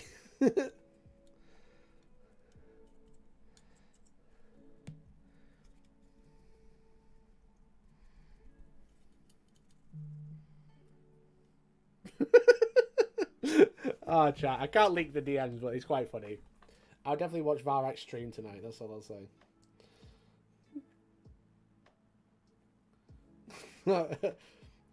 All I'm gonna say is, told you battle report channels are dying.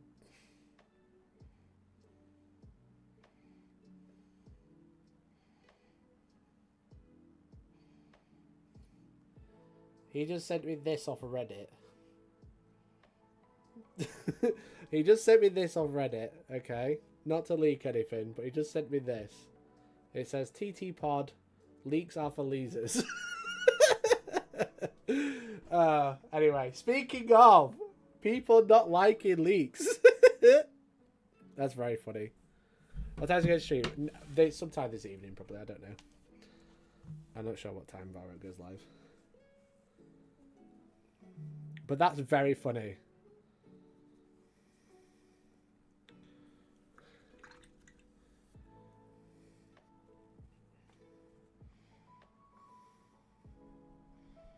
That's very, very funny. I'm perfectly timed as well. I just sent him a text back saying, "Told you battle report channels were dying." Told you. Speaking of, I've got a battle report coming out Friday because there's no stream this Friday, chat. I'm afraid. It's mine and George's 5-year anniversary, so we're going away for the day. So I won't be streaming Friday evening. So instead, I'll be releasing the Old World Battle Report, hopefully, that we filmed on Friday night at the studio. If you tuned into that, thank you so much. It's going to be edited and put out as a video. And we're going to see how that goes, see if it does well. If it does really well, we might do another one. Might get all that Warriors of Chaos army sorted. Or we might do like we'll probably do a 2K Tomb Kings, or maybe like a slightly more points. I'll try and get the War Sphinx painted for another game. That'd be fun. But yeah, that should be happening soon. But the battle report, you'll be able to watch it back. It's not going to be member only anything. It's just an edited version, and yeah, that's coming out on hopefully this week, either Friday, latest Saturday. I should be getting the edit back tomorrow, so I can then decide if it's okay or not. I think I've done the body way better than the head. I think the body looks really good. I'm not sure about the head, but maybe I'm just gaslighting myself. Happy anniversary. Thank you so much. Yeah, we've been together 5 years now, which is cool. Very epic. I remember going to one of the GW Games days back in the day, and Jevis Johnson was just walking around along with the other bigwigs at the time and just casually chatting with us. Yeah, that's what they used to do. They don't do that anymore. Definitely don't do that anymore, mate. For one, Jevis Johnson doesn't work there. For one, Jervis doesn't work there anymore.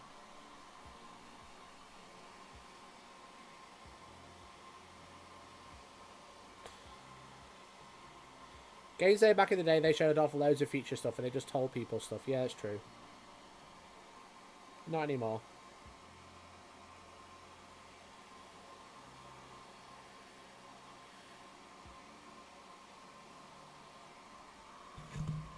I'm just drying it off with a hairdryer, by the way. No Warhammer Fest. No Warhammer Fest this year. The old Games Days are like a Valrak stream.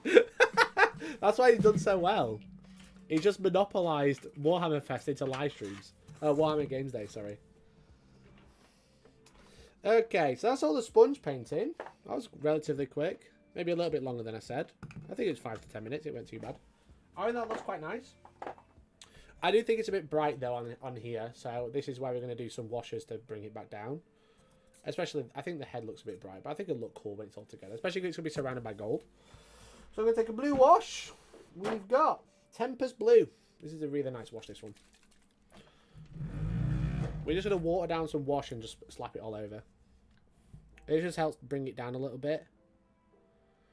We'll make up quite a bit because it's probably going to need a couple of layers. It's like it's a nice glaze type deal to drag it all together, but it also just deepens the recesses a little bit more, especially if you've like sponged a bit too much. This is just water, by the way. I did that really slowly and then I dripped loads in at the end. Very funny, very epic. Let's have a look. That might be a bit thin now. God damn it. I was so gentle, and then I drip loads in at the end.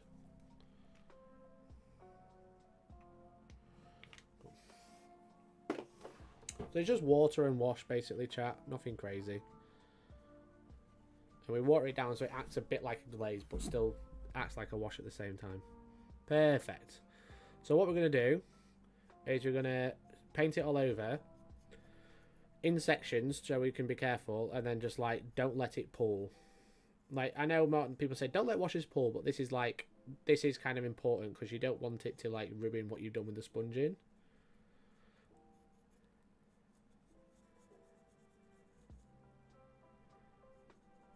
So you can pull it at the top when you first start, but just drag it all down, you know. And you can see it like kind of like acts like a little filter, which is cool. Gives it a bit more blue hue rather than pure turquoise, which is nice. Is what we're kind of going for.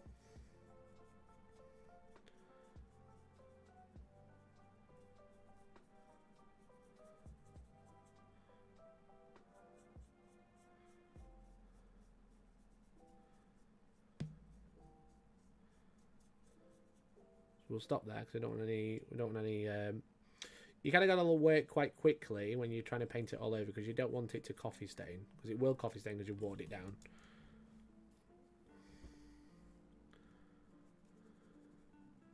But because it got a brown recess, this actually just adds blue to it, which makes it look less brown. It'll still look like a cool recess, but it kind of gives it like a streaking grime effect without using streaking grime, which is quite nice.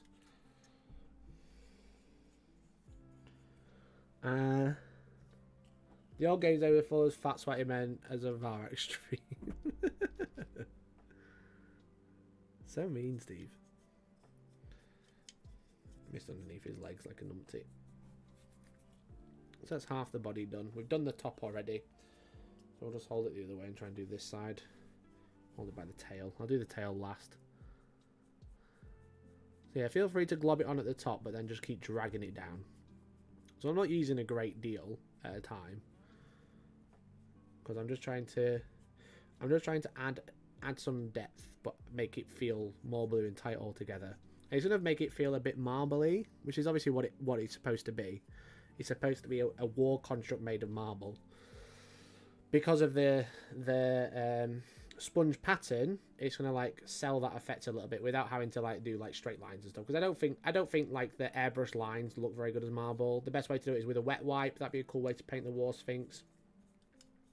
But I don't want to. I quite like. I'm enjoying not really using the airbrush on the Tomb King. This is quite refreshing, to be honest. I know not everybody's got one and everyone's a little bit scared of them, but I am planning a video coming hopefully soon. I'm just waiting for some stuff to arrive. Is I'm going to make a video about how to use an airbrush, because I know a lot of people ask me. I use an airbrush quite a lot, and people are quite surprised at how I use one compared to most other people, because I think people treat them like Ferraris, and I think you don't need to. But hopefully we're doing that. I'll be teaching someone in chat who you know and love and who helps out the channel a lot, Nick. We're going to be teaching a pro how to use an airbrush, because he doesn't use an airbrush and he should. I don't know how a commission painter doesn't use an airbrush, but I'm going to show him how to use one, how I'd use one. And let everyone either be wowed or horrified. I'm scared of the airbrush. I know you are. I bought this good one when it first came out. I've never used an airbrush. Brilliant. So I've actually been sent one from Gallery. I think they're called Gallery.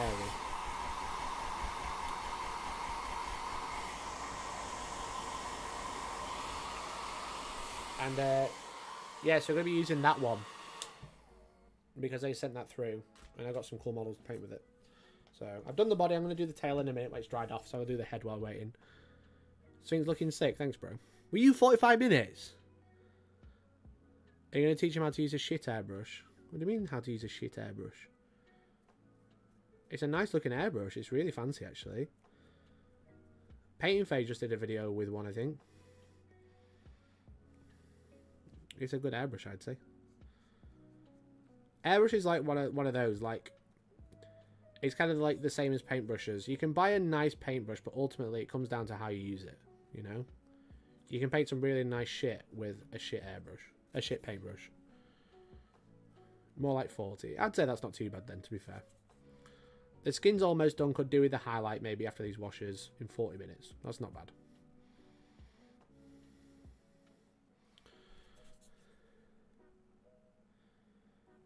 I'm going to pick up the recess. I don't mind the recess being like the eye sockets and stuff, but there we go. I'll leave that there. And I'll hold him by his cowl thing, and we'll paint the tail. Or glaze the tail even, whatever.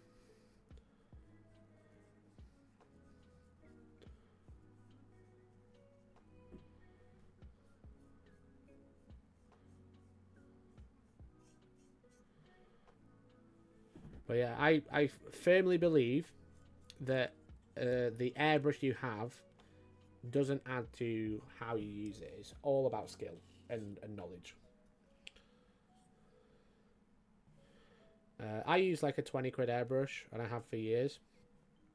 Gallery recently sent me this, I think it's Mobius, it's called Mobius,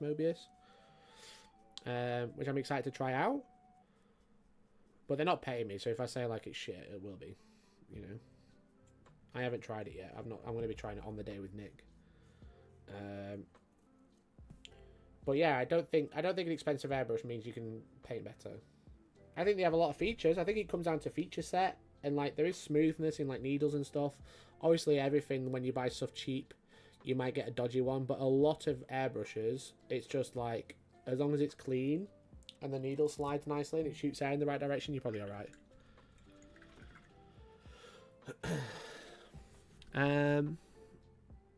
I'm just used to a brush. I don't want to fuck my models up learning to paint with an airbrush. Plus, there's all this cleaning between paints after. Sometimes why do Mikey Up makes the best content? Sure, dickhead. I'm not going to the fucking Focusrite. Whatever, Focusrite. That's the fucking. That's my audio that's my audio interface. Focus Home Studio website. You can go yourself.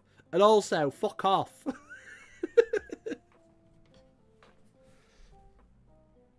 The only thing I regret not having airbrush for is big vehicles. Yeah, big vehicles are great for it. But you could have used a sponge, Merc. Could have used a sponge like I did. It's easy. So.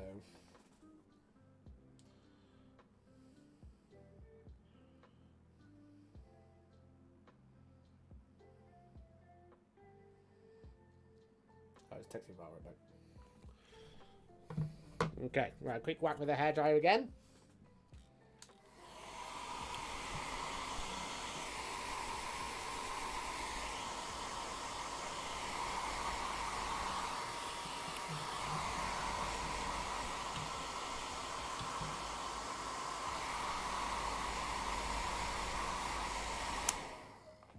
Sorry, chat. Someone's phoning me. Once but it was quiet. Okay, I'll just have to mute the stream then.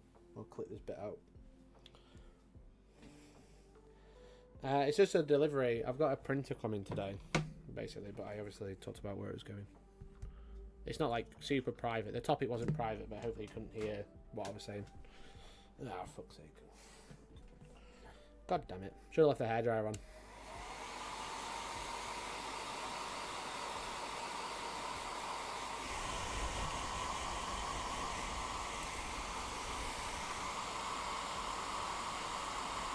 Well, no, for next time, the mute button doesn't actually mute both mics. It only mutes my main one, which isn't on. You didn't dox yourself. Thanks, bud. That's what I was worried about, to be honest. I think I've got a bit too much wash in the indents in the tail, which is a bit annoying.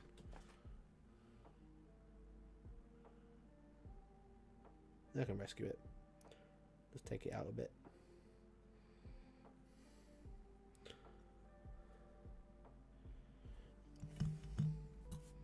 So yeah, someone remind me on Discord later, sort your mute button out. I should just go to BRB. I should have a BRB button. I have a BRB screen, but I never use it.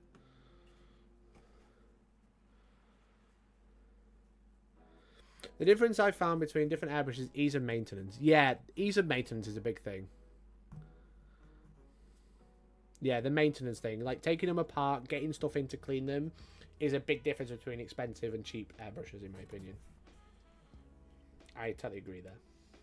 So, anyway, I think that looks pretty fire. What do you reckon, chat? It's still a bit damp.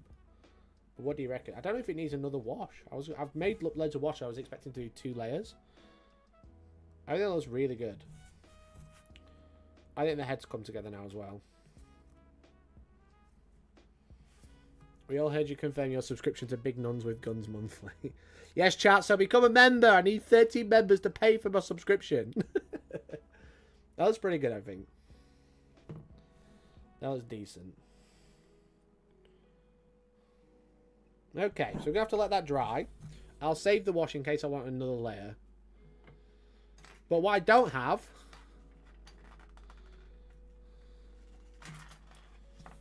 is a base. The base, chat. That's what I'm struggling. I need to build. 2009. Crazy. So, and that's not necessarily cost, because Harder and Steinbach are harder to maintain than Iowata, which is weird because they are about the same price. Yeah, it all comes down to just like manufacturing processes, really. You know, like who makes the best one isn't necessarily the most expensive one. You know, it is purely like decisions they've made along the way.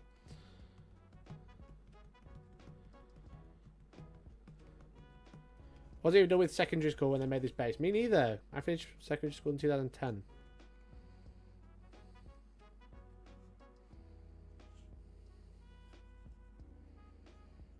Just put sand in the odd skull or rock. So I've got about 15 minutes. I'm going to have to end at 2.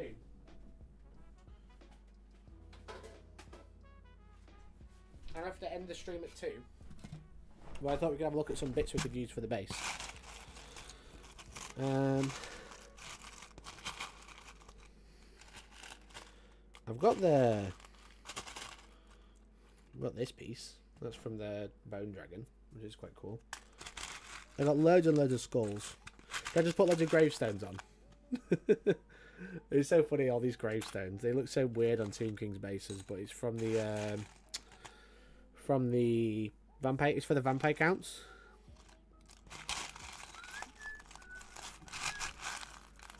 So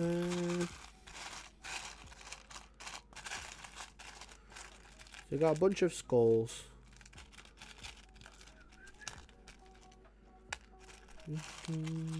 There's some normal skulls that are supposed to just for bases, I think. Yeah. So we need a couple of them. Couple of them, lads.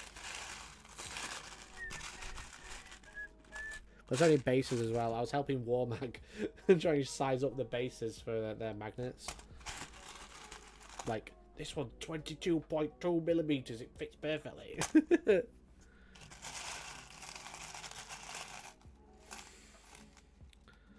I feel I'll join the hobby in 1990. Yes, before I was born, brother. Before I was born. Good. You can maybe put that on it, maybe. Some old rubble. An old shield, maybe. The problem is the more stuff you put on the base, the more you have to paint. Maybe just get more skulls out. Because you get the ram skulls, which are quite cool. Some ram skulls. We need some ram horns as well. Nothing bottom of here, nothing.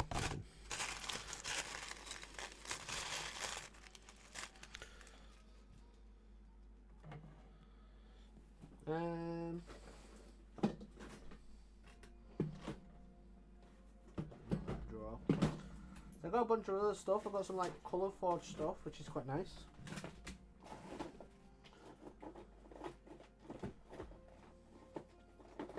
So you got like a bunch of this cork, which is cool. Little random bits of cork, which is nice. They do bigger ones as well, I think. I'm sure I've got some bigger ones.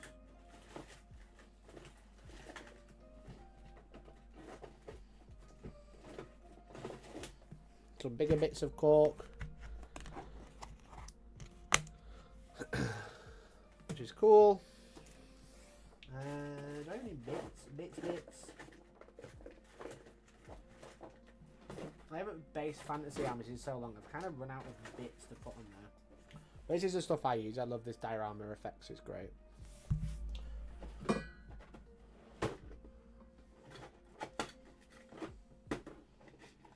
Oh, they've got this as well. Some random space marine bits, but also skulls and cork bits. We love this. Lots of skulls. I think this is from the skulls kit, to be honest. And then loads of 40k bits, which are not good enough. No good.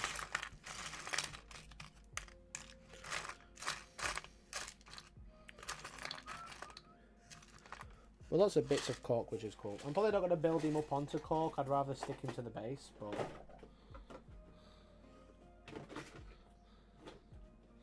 Me and Mikey millennials. Yeah, we are. Don't call me Gen Z. Old World's just a badly written book, let's be real. Old World is badly formatted. How does this sit on it? This is a bigger base than it used to be on. I think it's wider. Okay.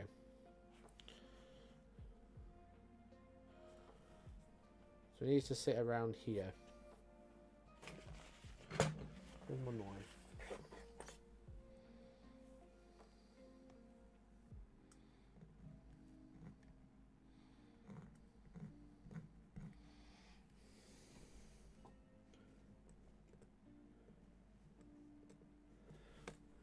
And his front foot is there. I just marked on the base where I can see where his foot is. So we know foot goes here. And we know foot goes there. And we know foot goes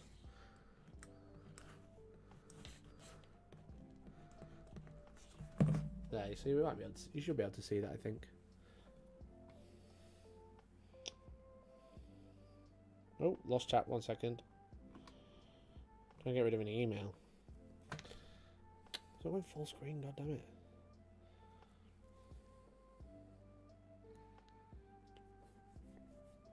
I wish I had kept my old Chaos Codex books when they split into 2 books: Chaos Core, Nurgle's Ancient Slaanesh. Wow.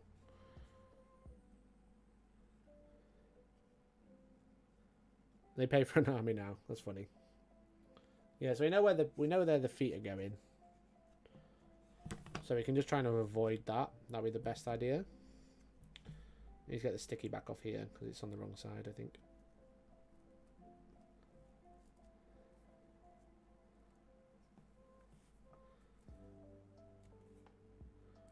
We could put that right under his foot. I'm not touching this. Put that right under his foot. That'd be quite funny. I don't want to touch it. They look quite nice right on the end, to be fair, because it's got like a straight edge. Maybe? Would that be silly? I don't know if that looks good or weird. They like just ends perfectly because of the flat line. Or I could put it on the front.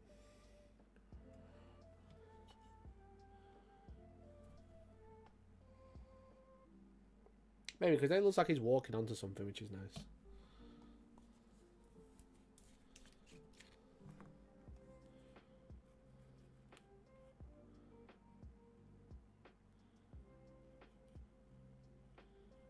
There you go, models put on his foot. I don't really have many old world models, mate, I'm afraid. And again, the more you put on the base, the more you have to paint. Stick to rocks. Rocks and skulls. I think. Still a bit sticky from the sticky back on there, but once it's painted, it'll be fine.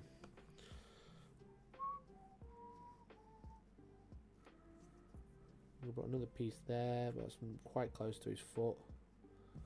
We'll put another piece there. It's also quite close to his foot. Another piece there. It looks like he's stepping over it.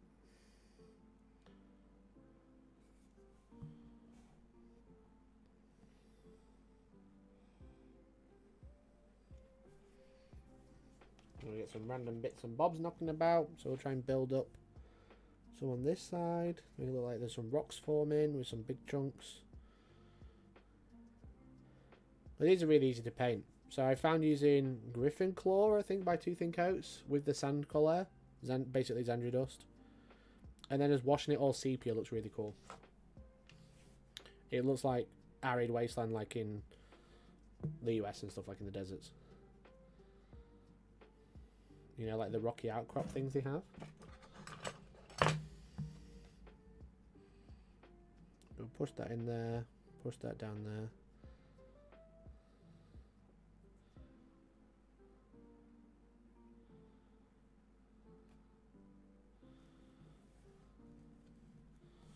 Like so. We'll do the same here.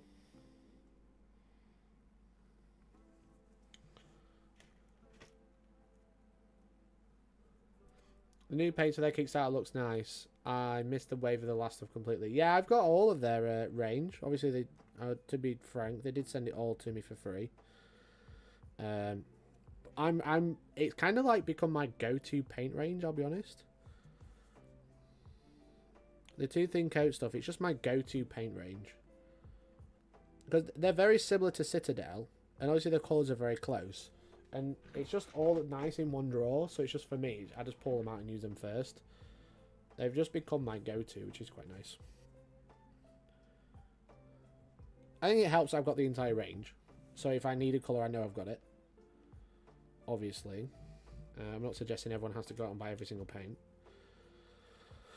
But it definitely helps, you know. They've just become like.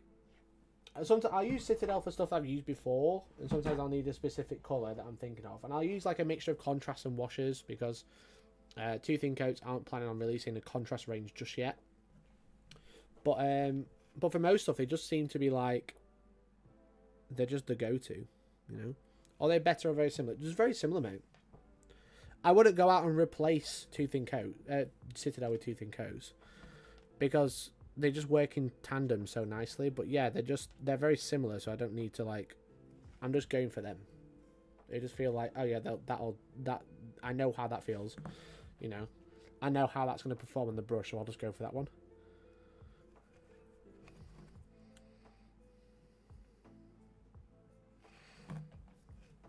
Okay, so we'll sneak some skulls on there now. We'll put a little skull at the front to remind the enemy that no matter where I go, I take the rock and the skulls with me. Just in there, like so.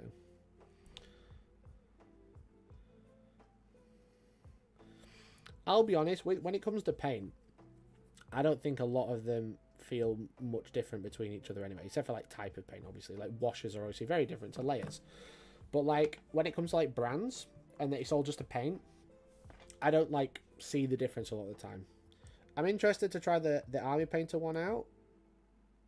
I should probably email them because they emailed me like a few months ago when they launched the speed paint line, and they said when they've got a stock they'll send me one, and then they just never did, and now they've released another paint range. So I wonder if I can get back in touch with them and like, hey, remember me? Did you forget?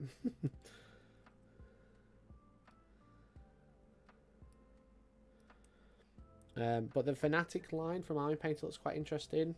Army Painter have always the ones that kind of like felt different because they're basically their entire range is base paints, which is quite interesting. And then the new Fanatic line, which they've got, is like essentially even better base paints, but the entire range. Basically, the consistency is a lot thicker than normal, but the coverage is very good.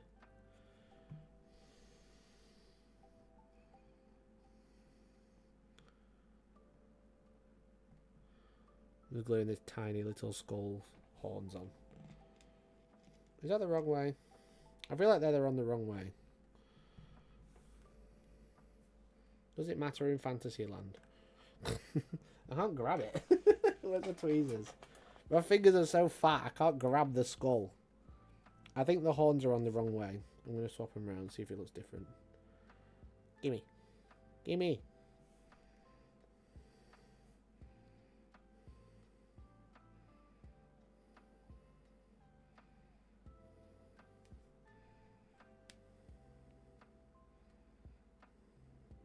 I think it looks the same. No, it doesn't. It does look different, definitely. We've got the ram skull. Maybe that could go on there. That might look quite cool.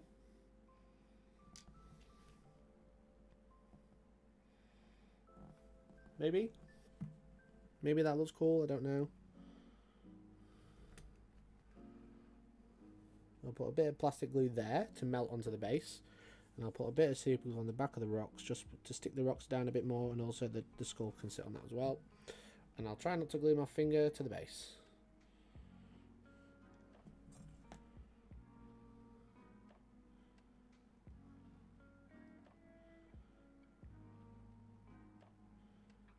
Perfect. Da-da. Da-da. You'll probably sneak some skulls under there as well.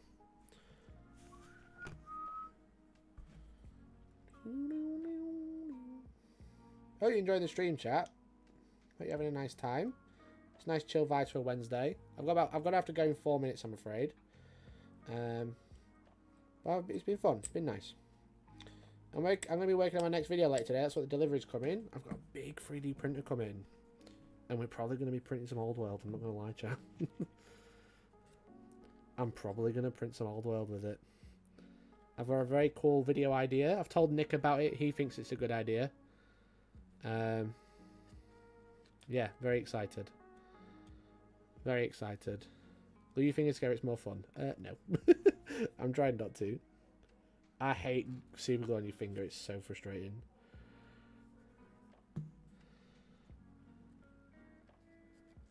So yeah, I'm basically doing a kind of a review video, but there's also like a big announcement with this next video, so it should be quite interesting. Not you, Nick. Lambo, sorry. Print a hell cannon. Yeah, probably. You can make cool fingerprint prints. Okay, so just put some rocks over here, and I think that base is probably ready to get some sand on it. Then again, do I want that to be the back of the base? I don't think it can be the back of the base now.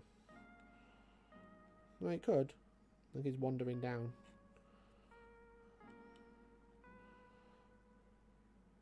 No, that's good. I always learnt bases you should build from the back, but because it's such a big model, you can't really build from the back.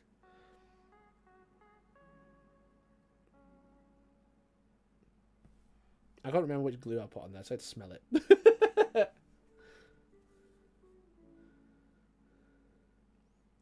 So bases, you're supposed to like frame your model by building from the back, but this model doesn't fit on the base, so I don't think you can do that. Is that aquarium cork? I think so. This is by Colourforge in particular, this one. Battlefield Rocks. You can use my link in the Discord if you'd like any, like, because they do hobby supplies as well as spray paints. They sent me this a long time ago, like 2 years ago, I think, and I'm still using it. And I use it on a lot of bases. The only downside I had was when I opened this when I first got it, and I like flicked it everywhere. So now it's like, because I scraped it all off the floor, it's covered in hair, which is a bit annoying.